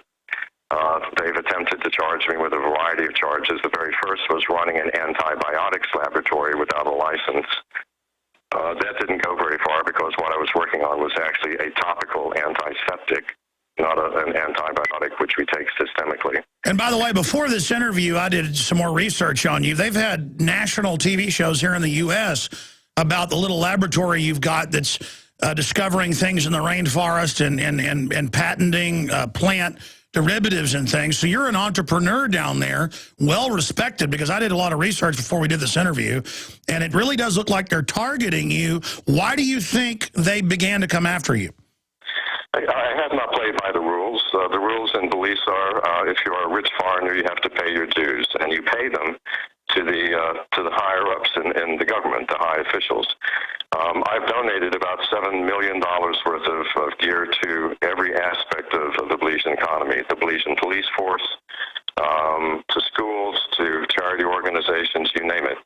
But my donations, rather than giving the money to the government and letting them dole it out, where 90% of it goes to the families of the officials, I donate directly. For example, I bought boots for the entire Orange Walk Police Department.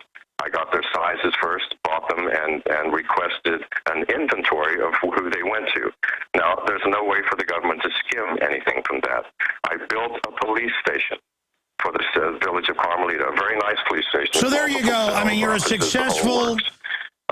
They did not like that because I should have given the government the money and let the government build the police station. So I'm not playing by the rules. I refuse to donate to either political party. The current party sent, just prior to the last election, just a few months before I was raided, by the way, an envoy demanding a large sum of money in exchange for which I would be treated very nicely.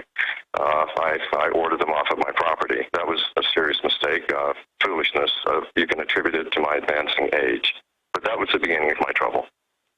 Amazing. So you're a well-known inventor, well-known businessman, started all sorts of tourist businesses, tours, you name it, all over the islands, and you were not being shaken down, kind of like our founding fathers didn't want it to be shaken down, and so they've started trying to set you up, and now there was a murder, and it's convenient, and they want to basically send you down the river. I mean, is that a fair assumption of what your side of the story is?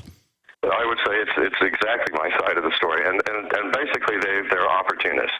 Somebody's murdered right next door to me. Well, not right next door, so, a few hundred yards down the beach. Perfect. Let's grab the bastard. Amazing. Absolutely amazing. I mean, most people know the story. It's been one of the biggest stories the last few weeks. And here you are. You've been communicating via text and things. Now you're on the air. Obviously, national media is going to be tuning into this. A, what do you want to say to the national media? B, what do you want to say to the Belizean authorities?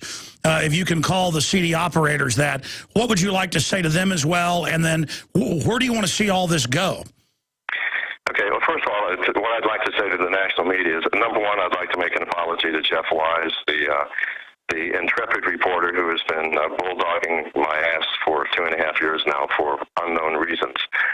In an effort to understand his animosity, I confused him with yet another reporter that reported on my flying activities in New Mexico. During that time, I did probably 20 magazine interviews. I publicly stated that Jeff had acted improperly to one of the women. Unfortunately, when I was going to actually post the picture, when I got the picture, it was a different reporter. Okay, so you're correcting that. That's good. It was horrifying. Go ahead, sir. No, so you're correcting that now. I'm correcting that now. My apology. To the rest of the media, I would say get a life. Let's do some real reporting. Everything in the national media is basically regurgitating what somebody else has said. So we're not getting the news third hand. We're getting it 50th hand. So get a life, get a job, a real job. To the Belizean authorities, please take a look in the mirror. As to where this is heading, sir, I have no clue. I'm flying this by the seat of my pants and taking this a moment at a time. Now, what's the best website for people to visit to find your side of the story in text and also find out about the reward? The best website is whoismcafee.com. It's my blog. Also, we have an official Twitter site. It's just called Official McAfee. I very strongly would advise people to go to my blog site, whoismcafee.com, to get my side of the events. And also, 3 of my best friends have also been arrested on my behalf, unfortunately. This is the way they do it here in Belize. If they can't grab you, they grab your friends, your wife, if they can grab them, your children, and arrest them. They have been arrested and are being held in prison unjustly. On my website are all the email addresses that you can write to please demand their release. They have nothing whatsoever to do with anything. Well, again, sir, I want to believe you. You sound legitimate to me. I already knew who you were. I did some research. I also, again, have been to Belize many times since I was a child, and my father's been down there even more to scuba dive with my mother, and he researched the area and talked to friends that lived down there over the years who left, saying that even if you don't have a lot of money, now, the government tries to shake you down. The people overall are pretty good folks, but it is a famous, kind of pirate cove, archipelago of islands down there. And so that's why I tend to lean towards believing what you're saying, knowing what I know about the so-called Belizean government that might as well have the Jolly Roger as their official symbol. But any other points you'd like to make on that front? And, I mean, obviously you don't want to get into how you're evading specifically, but first tell us about the reward. Okay, I've offered a $25,000 police reward for any information leading to the arrest and conviction of the real killer of Mr. Falk. That's obviously in my interest. I'm not doing it out of altruism. I don't quite believe in altruism, but I'm a man of my word. If someone provides information which does get the real killer, you will get the money. That's your first question about the Jolly Roger. Keep in mind, Belize was founded as a pirate colony. That's why I said that, yeah. And for 200 years, it had no flag other than the Jolly Roger. The British, when they took it over, didn't really take it over as a country. They were actually helping the pirates because the pirates attacked the Spanish galleons coming from South America that had to go right by the reef outside. And so Belize was a benefit to the British and continued to be a benefit up until the 1950s. And that's when England abandoned it. As with many colonies that England has abandoned, self-governance is not as easy as it first appears. No kidding. Continuing here, I could ask so many questions, and I will, but what else do you, I mean, obviously you're now just not writing on your blog. You've reached out to Infowars.com to speak to folks. Why did you reach out to us? I'll be really frank with you, sir. My advisor suggested it. This is the very first time I've had contact with your show, not because of disinterest, but because the bandwidth here in this country does not support podcasts. No, I understand. Okay, I just knew that you'd reached out to us. I mean, I'm surprised you have not asked about drug use, the famous blue light hoax that occurred earlier in the year, the intimidations that I am on a substance called MDPV. You've asked some very soft questions so far, sir. I would suggest moving to hardball. Okay, well, no, I mean, it's not that. It's just that we've seen all the demonization in the media, and so I always go with the little guy because it's better that 10 guilty men go free than one innocent man go to jail. So I kind of take the defense attorney position in life because I grew up seeing the system posing as good guys, generally being the bad guys. Now maybe my life experiences skewed me towards always being for the underdog. I just wanted to, since you contacted us, I wanted to give you a chance to, to basically lay out all your points before we got into any, hardball questions, as you call them. All right.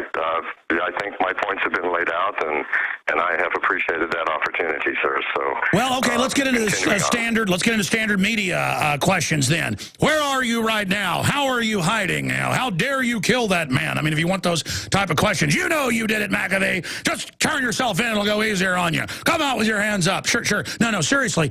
How are you evading these guys so successfully? Okay, number one, I did not kill Mr. Falls. That's the most absurd allegation of my entire life.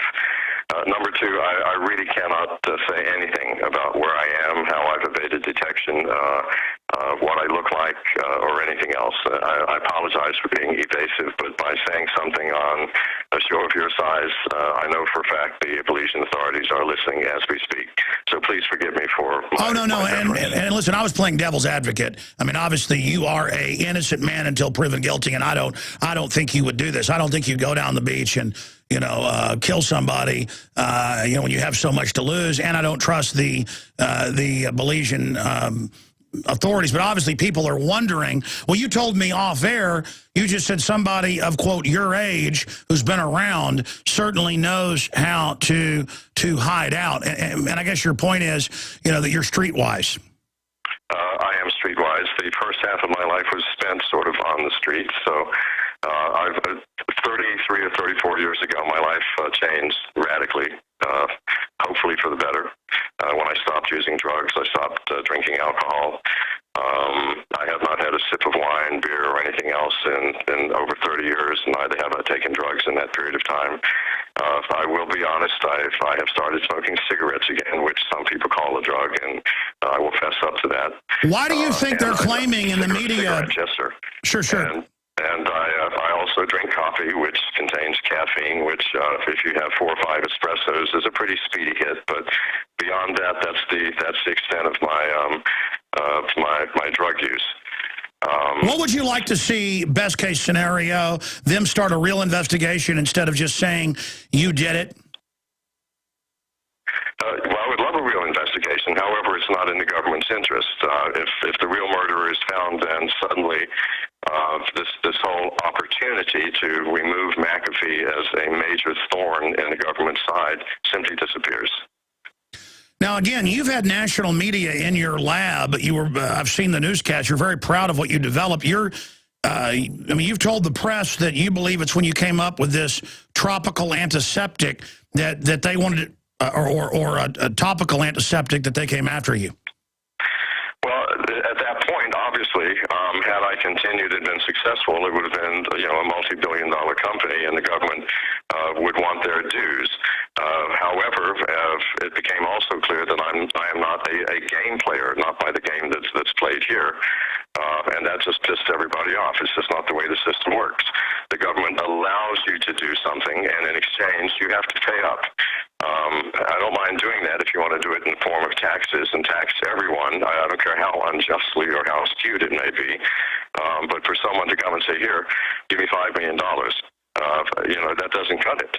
My answer is get the fuck off my property. Excuse my language, sir. No, and I've been reading news articles where they do talk about claiming that you were on a forum bragging that you developed some new drug that you were on. I mean, anybody could go to a forum and say that in fact, they do stuff like that, that I'm developing a drug. In fact, I've had them say that about me. I had to sue somebody one time, just making it up. I mean, I've never been involved in any drugs, period. I mean, I've been Mr. Straight my whole life other than stealing beer out of golf carts a few times on the golf course growing up. When we come back, I want to ask you about those allegations, though, straight ahead, and any other points you want to make. And who knows, he's on with us. He can stay on us a little bit longer before he goes on Joe Rogan's show after our show ends. Perhaps we should open the phones up for John McAfee. I'm Alex Jones. Our website's Infowars.com. We'll be right back. Stay with us. Gotta love it. All right, John McAfee, sex, drugs, and antivirus software. And there he is looking like the older brother of Rob Zombie with his 12-gauge shotgun and a smile on his face. It looks like, for a guy your age, you look like you're in pretty good shape, buddy. Looks like you were having a little too much fun down there, but you say you didn't kill this guy. You know nothing about it. How were you able to get the heads up and get away from them before they came and threw you in their Belizean jail? I saw the police coming up the beach. They're remarkably inept when it comes to hiding themselves. Well, sure. And instead, and you'd already been harassed by him quite a bit, so I guess you knew to get out of there. I did. Okay, specifically, we were talking during the break. Why are you reaching out to Joe Rogan, Alex Jones, and why are you going with alternative media? Okay, I'm reaching out to both you and Joe because my advisors suggested it. To be really frank, I'd never heard your show before, nor Joe Rogan's. Again, not because of disinterest, but because we... No, but that's a good place to go because we're at least real people. So that's why I'm on there. But the internet, because if you look at traditional news, traditional media, it's nothing more than regurgitation of what's been said. Whereas on the internet, you are more real-time. You have access to more facilities, and it tends to be a little truer story. Yeah, I mean, exactly, because I don't have somebody pulling my strings. And I can tell you, big network people, they've got people pulling their strings. They're reading off teleprompters. So at least here we're having a real discussion, you know, person to person, man to man. Now, expanding, I guess I'll put my foot in my mouth because, I mean, I wouldn't make these statements. You say you don't use drugs, so why are you on a drug forum making these comments? I made the leap, but then I see how ridiculous the comments are. It makes sense. You were being sarcastic. Tell folks about the MP, the MDPV. You were making jokes about bath salts.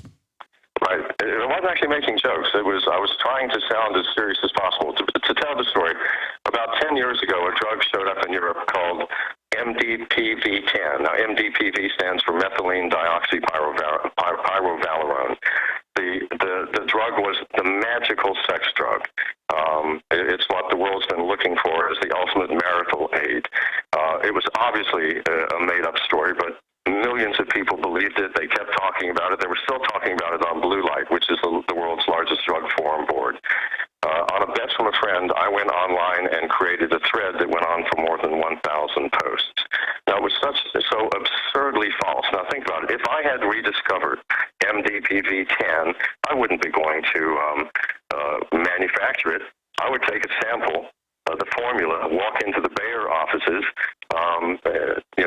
and the president of the company on his knees would hand me a check for $1 billion while he was muttering, "The world is ours." I mean, it's absurd, totally absurd. And well, that may be why you got raided, because the idiot Belizean authorities knew you were running a laboratory. You've been on the news about it. They probably thought you had it and were going to torture you to get it.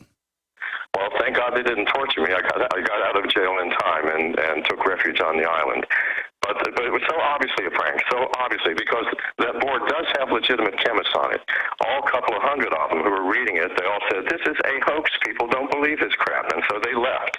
But the rank and file, they just kept the thing going. I mean, anybody who reads it will know, obviously. No, my gut tells me that you screwed around about this. I had all kinds of things, but my God, had I developed that, had I rediscovered the formula, trust me, I wouldn't be sitting here. Sure, my gut tells me. I would be a Bayer executive, not having to work. John McAfee's our guest, the software developer, famous, and now even more famous, being a murder suspect in Belize. We're back in 60 seconds. Let's talk about it. But my gut tells me your little joke, got you in this trouble. Do I 100% believe John McAfee did not commit this murder that he's alleged to have committed by the Belizean police? No. But do I put any stock in the Belizean government? The answer is absolutely not. And my gut tells me that he's a very eccentric person, but there is something else afoot here. Now, I could be wrong, but I am certainly more than happy to let this gentleman be heard, and we're glad that he chose this broadcast to do it first, other than text that he's been having with the media. And, you know, I should, in the time we've got left, Twitter. Go to twitter.com/RealAlexJones, and I can pull this up during the break. Tweet me, and then, guys, print them off for me, because I'll be busy trying to go through them, then I won't get to it. Tweet right now to Real Alex Jones, or I guess we should tweet out questions for John McAfee to Real Alex Jones if you've got a few questions for him. But repeat to me, sir, what you just said in that 1-minute break as we ended the last hour.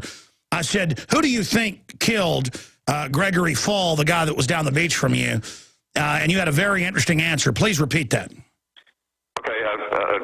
the first thing that came to my mind, and this perhaps bolsters those who say I am paranoid, my first thought was that the government had sent someone to kill me, pretending it would be a robbery, and they simply got the wrong white man and got a neighbor instead. That thought didn't stay for long.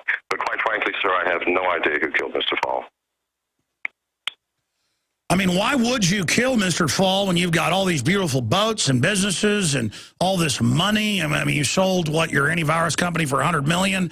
I mean, why on earth, you're down there, you look happy in these photos, why on earth would you go down the beach and blow your neighbor away? That's the entire point. Plus, I barely knew my neighbor. Now, to be frank, he was not my favorite character. He drank a lot. He did not like my dogs. They barked a lot at night, and it annoyed him. And to be frank, they annoyed me too, and I fully sympathized with him. Yeah, my dogs annoy me too. My dogs were poisoned, by the way, the night before, and I had to put 4 of them down. But Mr. Fall also had dogs. Dog lovers do not kill dogs. This is a fact of life. If you have a dog, you know this is a fact, sir. No, I agree. It could not have been Mr. Fall who killed my dogs, and that is what the government is saying, that because he poisoned my dogs, I then shot him. I can't think of anything more absurd. So you are innocent. Tell people. I mean, state it. People want to hear it in your words. Well, I am innocent. I'm absolutely innocent. It is not something that I would ever do to anyone under any circumstances. I mean, if I really were that pissed at someone, I would want them alive so that I could continue to torment them in other ways. I mean, it's totally ridiculous. Yeah, I mean, I'll tell you right now, if somebody poisoned my dogs, I would find them, and I'd say, okay, get ready for a fist fight. I'd say, put your fist up, punk. And I would probably, get in a fight with them. I certainly wouldn't kill somebody. Actually, my Chihuahua is 15 years old, and I love it. But I might give them a check if they killed it. I'm joking. I'm sorry. Go ahead. I know that you are joking, sir. No, I'm being sure. Well, sometimes I tell you, that dog's barking at 3 a.m. I love the dog though. It's like an heirloom. It was a year old when I met my wife, and now it's 15 years old and blind and stumbles around all over the house urinating on the rugs. But anyway, side issue, sir. We've got a final segment coming up. What do you want to cover when we come back? Anything you want. I understand that you just Twittered for questions. I can assure you some of those were going to be very intense. Can you please the ones that would paint me in the worst light, sir? Yes. Why did you want me to be more aggressive earlier against you? I mean, is that... Only because I didn't want it to come off. I don't want the program to come off sounding like, that this is a one-sided program. I think programs that present two sides are always better. No, I agree with you, but here's the deal. There's a guy who had 2 teens break in his house in Minnesota. He shot one. They started laughing, which I believe. That's how trendies are. They think if they laugh, something isn't real. So he shot him again. They're charging him with murder. They're going to use that to take my right to shoot people that come in my house because the guy said, yeah, I probably shouldn't have shot him that many times. If you're innocent, bro, you don't need to show both sides and show you're reasonable. The system's going to use that against you. You should just stick to the facts. Okay, we got one segment left here on this Tuesday show with John McAfee, the tech pioneer. To murder suspect. Terra.com has a bunch of hard statements, claims they make about him, so he wants hard questions. I'll throw them at him. You want it, you got it. I was planning a few of those, but I wanted to let him have his say first. But here are some of the questions we've got coming in at Real Alex Jones on Twitter. Is the antivirus business legit, or are the same companies creating viruses to push their products? As we've always heard, or is that an urban legend, or is it a mix of both? I mean, I know our government created Stuxnet, launched it on Iran, and then said they wanted cybersecurity takeover in the name of fighting Stuxnet, which they admittedly created with Israel. So what's your breakdown on that? Because you're the big granddaddy of antivirus, Mr. McAfee. Okay, I'd first like to say that I've had absolutely nothing to do with the antivirus business for 20 years, but the idea that antivirus companies would create viruses is utterly absurd because there are hundreds of thousands of people out there doing it as we speak. Why would you waste money? Why would you waste the effort? If I were running an antivirus company and I had the choice of hiring a programmer to fight the viruses to make my product better or hiring one to create a virus, only a madman would do the first. Because there's so many new viruses, what you want to do is create something to counter them, but also go out and hype how deadly the virus is. Absolutely. Now, you might market how deadly they are, and maybe you might exaggerate that, I don't know, but even then there's no need. certainly creating them would be counterproductive, and such a company I don't think would last long in this business. Yeah, it would be very, very reckless. I think that's more of a government purview or against other governments. Great question. More questions coming up. Okay, you want tough questions? Here it is. McAfee retires to Belize, setting up Ambergris Caye. I've stayed on Ambergris Caye, a tiny island 36 miles off the coast. He builds a fence compound and staffs it with armed guards. Yeah, when I used to fly in, it was a dirt runway. February 2010, Quorum EX, a new venture by McAfee, headquartered in Belize, launches its purpose to develop commercial antibiotics. In 2012, one of his properties is raided by Belize Police Force Gang Suppression Unit as he is arrested but not charged on suspicion of making crystal meth and possessing unlicensed firearms. In the raid, he is reportedly pulled out of bed with a 17-year-old girlfriend. Is that accurate? That is accurate, yes, sir. So you probably would be, it wouldn't be in trouble if you were a congressman chasing a 14-year-old page, though, male page. Or even a female page at 14. The age of consent in Belize is 16. I did not say I was a perfect man. Everybody has their likes and dislikes. I like women. Some men like bowling, golf. It's my choice. Perhaps it's an unwise choice to be hanging out with a 17-year-old girl when I could be, especially in this country, her great-grandfather. But that does not make me a murderer. No, I don't think it does. Okay, continuing here with these points. Hey, you interrogate yourself. You want tough questions. What are some tough questions I should be asking? Good Lord. Are you the Easter Bunny? Much made of the fact that I was living with multiple women. Again, I would give the same answer. We all have our likes and dislikes.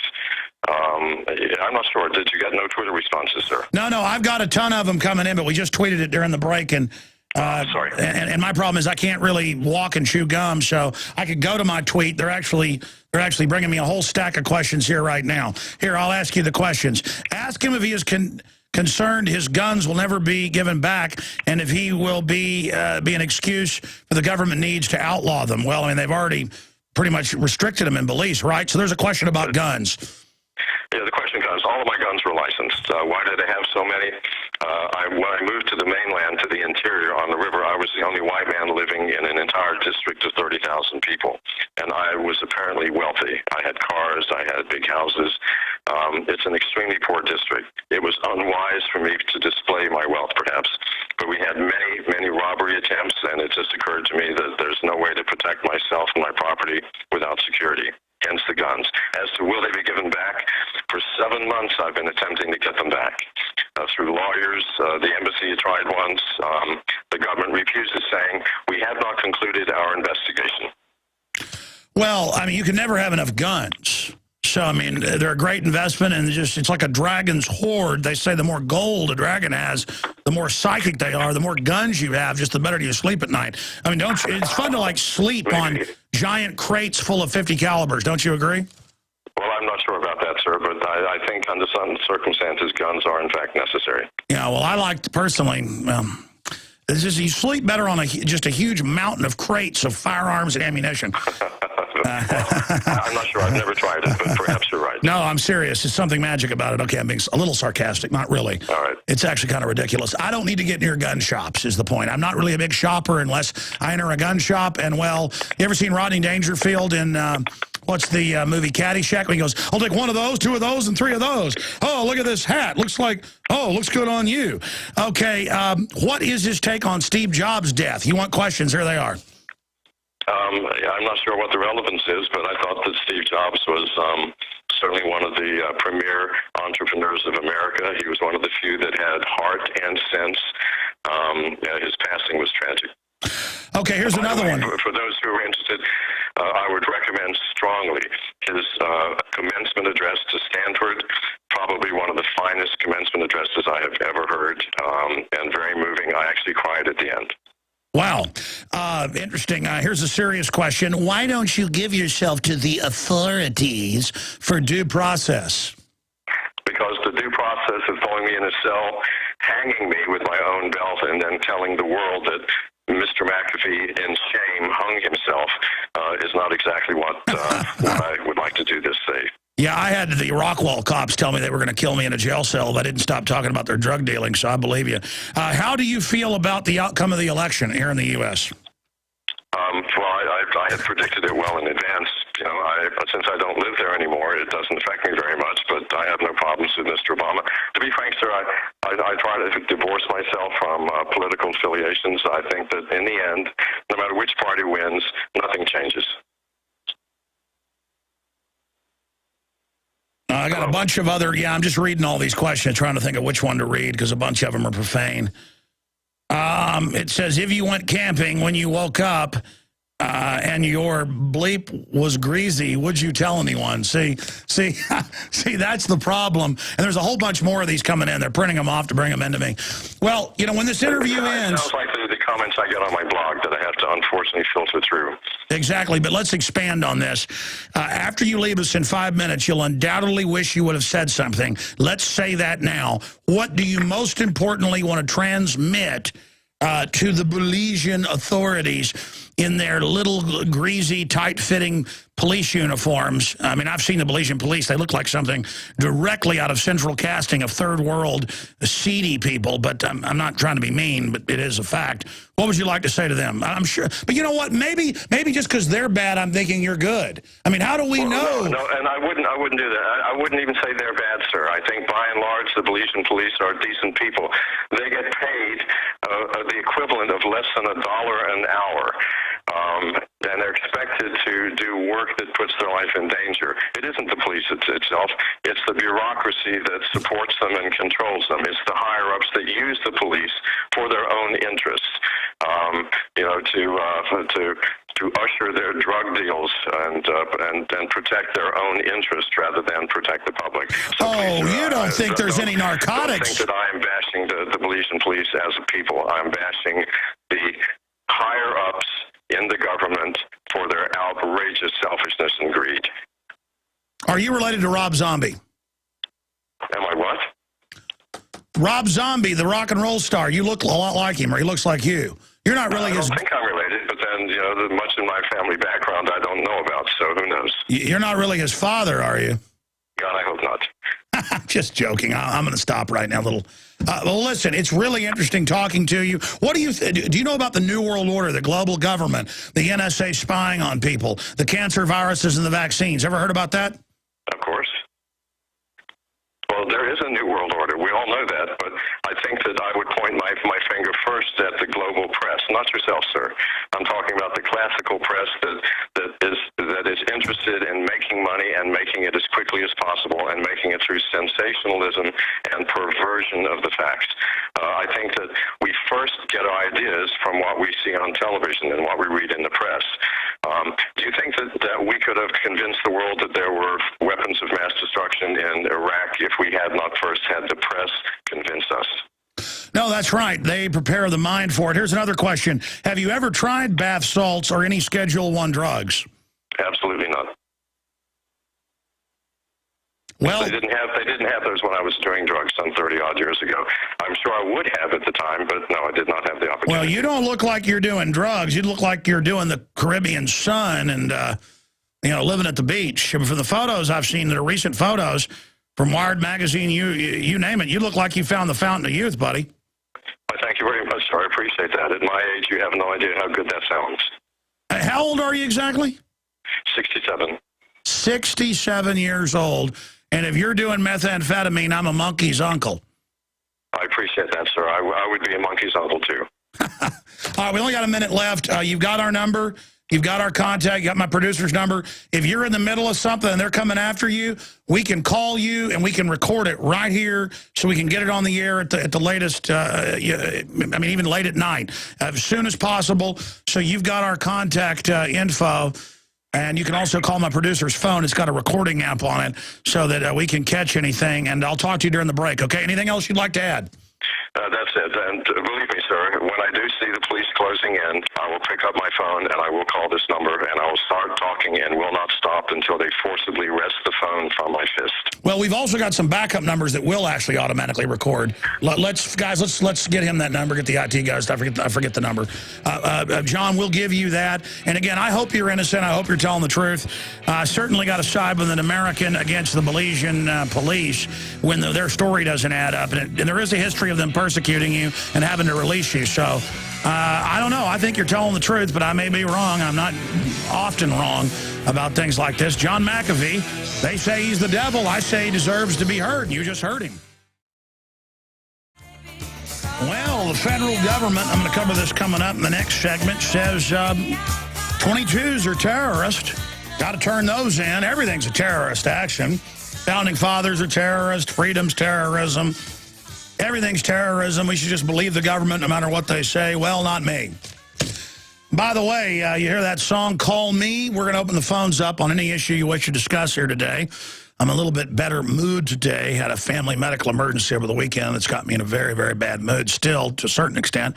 I'm not complaining or telling you my business for no reason. That's just why I've been a little bit irritable, a little bit darker than normal on air. But I am moving forward in a better mood right now. But the toll-free number to join us is 800-259-9231, 800-259-9231. And we just had John McAfee on who said he's going to call us. He said he can't keep this up forever. I think he said that on air, too, but off air he said he can't keep hiding out from him forever. In fact, I should have asked him about that, about any close calls he's had. I asked him about it off air. He said he has, and I always think of the best questions after somebody's gone. But there is that interview, and that will certainly be a news maker right there, which is not our only goal. You know, just making the news on some petty issue really has no thrill. I've been thinking about this, and I hope this infects you as well. That's why I'm telling you the story. I really like promoting freedom. I really like getting the word out about the Second Amendment. I like getting the word out about the Constitution. I like defending private property. I like defending the family. And I like kicking corrupt, leech-like bureaucrats out of government. I mean, that's why I do this. That's why I'm on the air. And that's why I don't get a thrill going on some national television show to talk about some issue that doesn't matter. In fact, I refuse to do it all the time. I've been invited on entertainment shows and stuff and said no, because it has no thrill. But it is thrilling to have prisonplanet.com and Infowars.com and to be able to reach millions of people every day. It is thrilling to be up at the top of DrudgeReport.com right now, which is the biggest news website in the world and can really set the agenda, and the establishment does not like that. That is a big thrill. It is thrilling to be able to be on air and expose the TSA and catch them in a long train of lies. It is thrilling to engage these people. Now, let me hit a little bit of news now. When we come back from break, I'll go to your calls and then more news. Investigation, this is out of WSB-TV. Investigation shows TSA pat-down incident, not first complaint against those very screeners, pulling the Texas state legislature's members' nieces' dress completely off of her, the 17-year-old. And it turns out that that's happened to a lot of women. Yeah, they also have guys sometimes who could never get a woman, but they see a real, well, they settled a case 2 years ago in Texas. Was it Amarillo? Where it was a very reportedly bombshell woman. She was never on the news. They described her as a very attractive blonde with large bosoms, or bosom. And they pulled her shirt off and then began grabbing her breast, and then she began crying, and the three men stood around her, and one of them asked her for a date and said, "Sorry, we have to do this. By the way, you're really good looking. Can I have a date?" And I think I conflate two cases in Texas, but in one of them, they had to settle the case and admitted to it. And you're like, but that doesn't sound normal. I mean, when I was a single guy, I wouldn't walk up to, you know, some woman and try to dominate them. I would go up and be charming to them and say, by the way, I just think you're a knockout. You know, you want to go out and get dinner and go see a movie? And so many times, you know, I was successful. But I mean, I cannot just imagine trying to force yourself on people. But those of us that are normal, we have to understand Janet Napolitano had to settle the cases reportedly with her and her deputies sexually harassing men at the level, and it wasn't about men, it was about dominating men. And putting their stuff in the bathroom and telling them perform sex acts. And you know what? They settled those cases. And you read those lawsuits, and it's like, I can't even say the stuff they reportedly did, which they settled over. But when you know how those type of people operate, that's, I mean, look at them. Have you seen the women that run the Justice Department? I mean, obviously, they're angry about life. And they've never had a good sexual relationship, and so they don't understand it's all about love. It's all about consent. They don't understand that's the fun part, is the cold consent part. They want to go dominate, and that's what's going on. So I got a big stack of them abusing people. Who do you think wants a job grabbing people all day? Perverts, sickos, rapists, scum, filth, trash. We are back. We're going to go to your phone calls here in about 60 seconds. I've done 2.5 hours of radio and haven't plugged a stinking thing.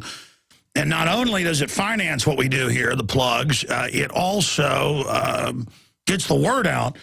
And you can get 12 issues of InfoWars magazine delivered to your door, shipping included for $59.95. And half of that's the shipping.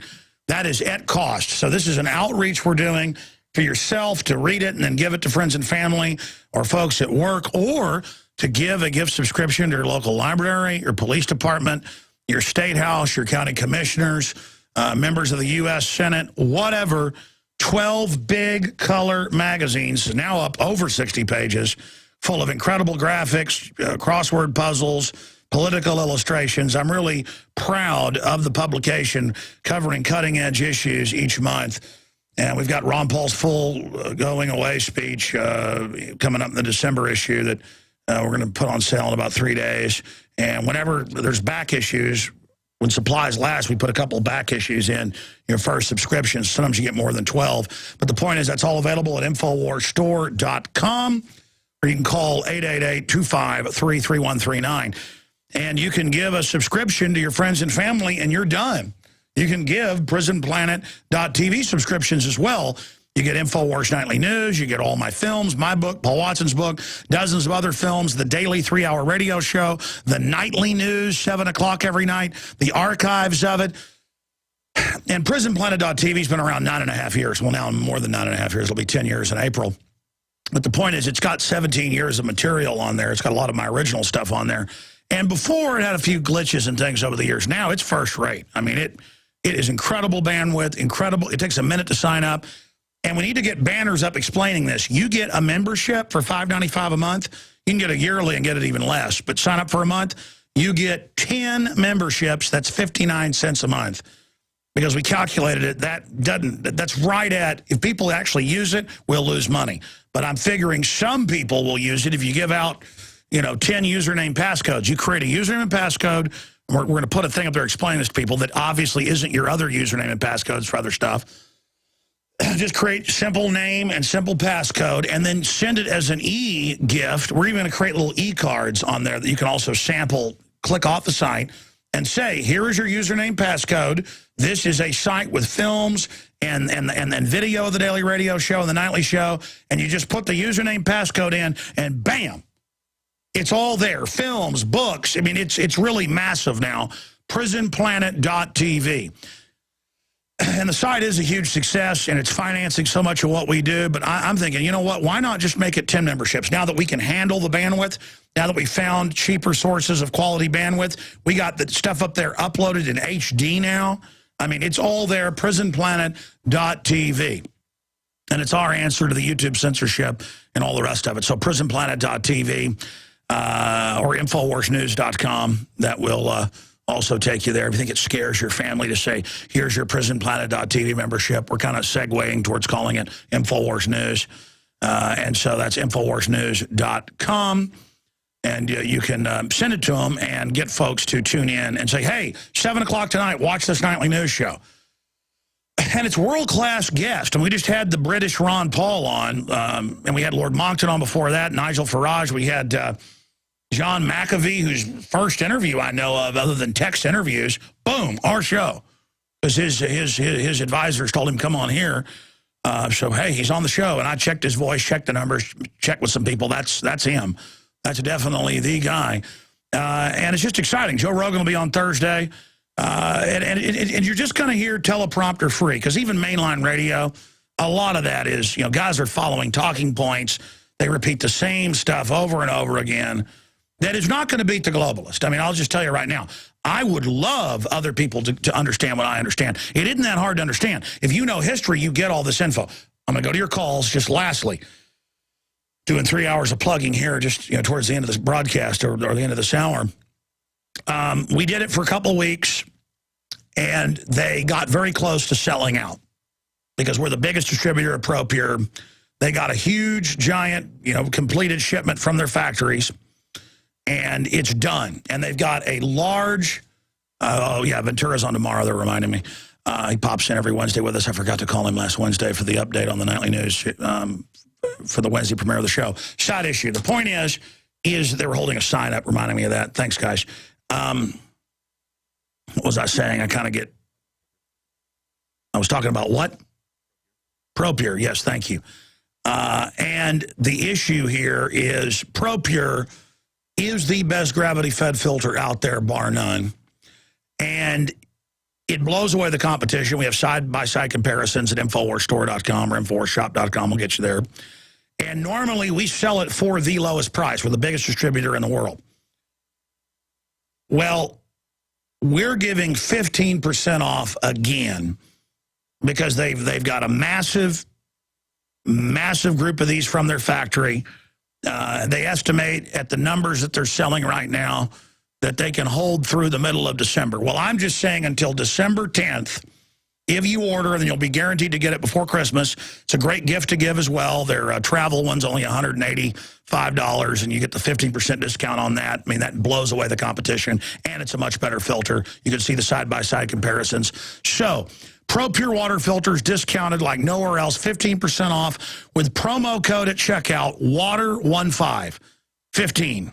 Just water and then 15, and you get 15% off the already lowest prices out there on ProPure, available at InfoWarsStore.com or call 888-253-3139. And if you've got family, you got grandkids, whatever the case is, these are so easy, they cut almost everything out or reduce it down to non-detectable levels because you technically, even with an electron microscope, you still can't say, well, with the fluoride filters, this cuts everything out because fluoride's so small, some of it will probably still get through, even with the fluoride filters, but it reduces it down to almost nothing. You can put swamp water in these and then drink them. The point is, ProPure, it's what I use, it's what my family uses, it's what I've got on my RV, InfoWarsStore.com or 888-253-3139, 888-253-3139. Enough from me. John in Wyoming, you're on the air.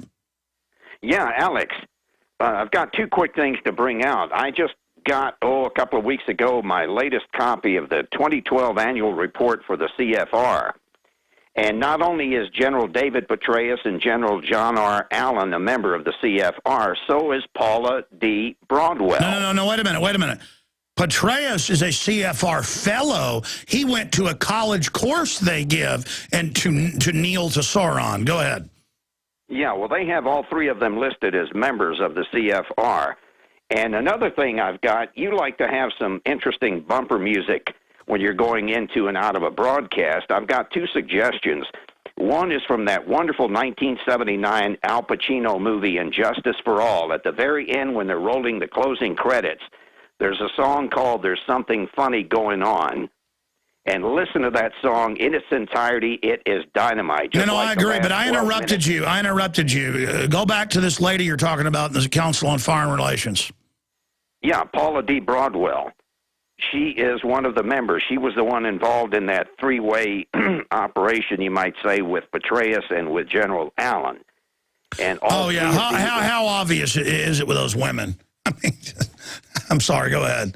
Well, I mean, the whole point is, how did they meet? That's one thing that the mainstream media isn't talking about, is how they met. Well, you've also got the twins visiting the White House quite a bit. And Chelsea Clinton, who just signed on as a roving reporter earlier this year for NBC Nightly News, has just signed on for a 5-year membership with the CFR. To learn how to be a good, aging, globalist fossil. What a traitorous group openly against this country. Oh, yeah. Now, anyway, go to Al Pacino's movie, Injustice for All, and get a hold of the theme song that they roll at the closing credits called There's Something Funny Going On. And there's another good song from 1953. Comedian Red Buttons had a song called Strange Things Are Happening. Red Buttons, There's okay. another one you want to listen to. Maybe we should go out with Red Buttons, Strange Things Are Happening. I bet it's on YouTube, guys. Thank you. If that's any good, we'll play that. Thank you so much, John. I'm sure it is good. You're a great listener and great patriot, and we always enjoy hearing from you. Recognize that guy's voice. He calls in a few times a year. Adrian in the great state of Texas. Go ahead, Adrian. Hi, I'm calling from El Paso, Texas, and here the epicenter of the drug war and Obama's Fast and Furious. And actually, I had a question. On the 2012 issue, I was like wondering what good does it do to prepare if we ignore the hyper-advanced, sophisticated astronomy of the Mayans? Well, I do know the Mayans did have pretty advanced. For their time, they knew about stars that weren't even really visible, we believe, with telescopes. We don't know how they did that. But then they also had some pretty backward stuff with the human sacrifice and things going on. But the priest class always ends up degenerating down that road. But I don't think the world's going to end. I did a whole show on that. What was it, yesterday, or was it last? It was yesterday. I talked quite a bit about the fact that I think it's a hoax. Because, even the Mayans didn't say the world was going to end December 21st. Well, basically, they said it was the end of the fifth age, and this is the end of the fifth age. And what basically the theory is that every age it's ended in cataclysm, and a pole shift is imminent. And also, why would the government start building huge underground bases in Denver? Well, because we know why. Because it's all designed around a Russian or Chinese nuclear attack, because they're busy rolling weapons systems in and around Russia and China and trying to pick a nuclear war with them. Joel Skousen breaks that down in the new film, Strategic Relocation. Right. Well, in my opinion, real strategic relocation right now, 23 days away from the actual pole shift, if you believe in it. Right now, I would relocate away from the coastal I know. There's people that say there's going to be water all the way up to the Rocky Mountains, up to Denver, and I just, you know what? I'm staying right here, and I bet you money I'm going to be on air December 21st, December 22nd. Normally, I would take off that entire week because I've promised my wife. There's always some reason I end up working in and around holidays, but my children are growing up, and I'm hardly knowing them some of the time, but I'm going to end up doing the 21st, 22nd, probably even the 23rd, because I'm going to predict now, when the world doesn't end December 21st, people are going to say, the calculations, you heard it here first, are that the Gregorian calendar was off 3 days. It's now the 24th. We're all dead on the 24th. Run for the hills. And then when that doesn't happen, it was off a week. And so there'll be months of imminent destruction. Meanwhile, they're putting cancer viruses in the vaccines. Meanwhile, they're killing us. And diabetes is up 3,000%, cancer almost 3,000%, pediatric cancer 10,000%, breast cancer leading the world, total police state, new world order takeover. But it's always just something over the hill. And look, Adrian, I'm not saying you're bad to think maybe this is coming. Maybe it is. Maybe we're all dead. So what are you going to do in your last 23 days before pole shift and, mountains being thrust up 10,000 feet and liquid magma spewing out and Keebler elves running around vampirically drinking blood, dogs and cats living together, possums flapping with pink wings? What are you going to do? Well, the actual prediction is that the 9 gods with lowercase g would return, including Kukulkan Khan. And, there's a lot of things we don't know about their history. That scares the... Actually, their Mayan calendar the way they used to... the Mayan year was actually more accurate than the atomic clock. I understand that. So listen, let me just ask you this question. So if it's not the 21st, are you going to call me back on the 22nd? I am. Actually, I wanted to know if you're going to do an end of the world show and go down with the ship with us, Yeah, like Woody Harrelson at the end of 2012 when everybody's dying. He's like reporting as the fireballs come towards him. All right, I appreciate you joining us, sir. Thank you. I just, you know, what? There could be an end to world if the unexpected data from Large Hadron Collider suggests the collision may be producing a new type of matter, and they go on in physics.com. It's admitted that a lot of physicists say it could destroy the Earth with strangelets and other things it can create.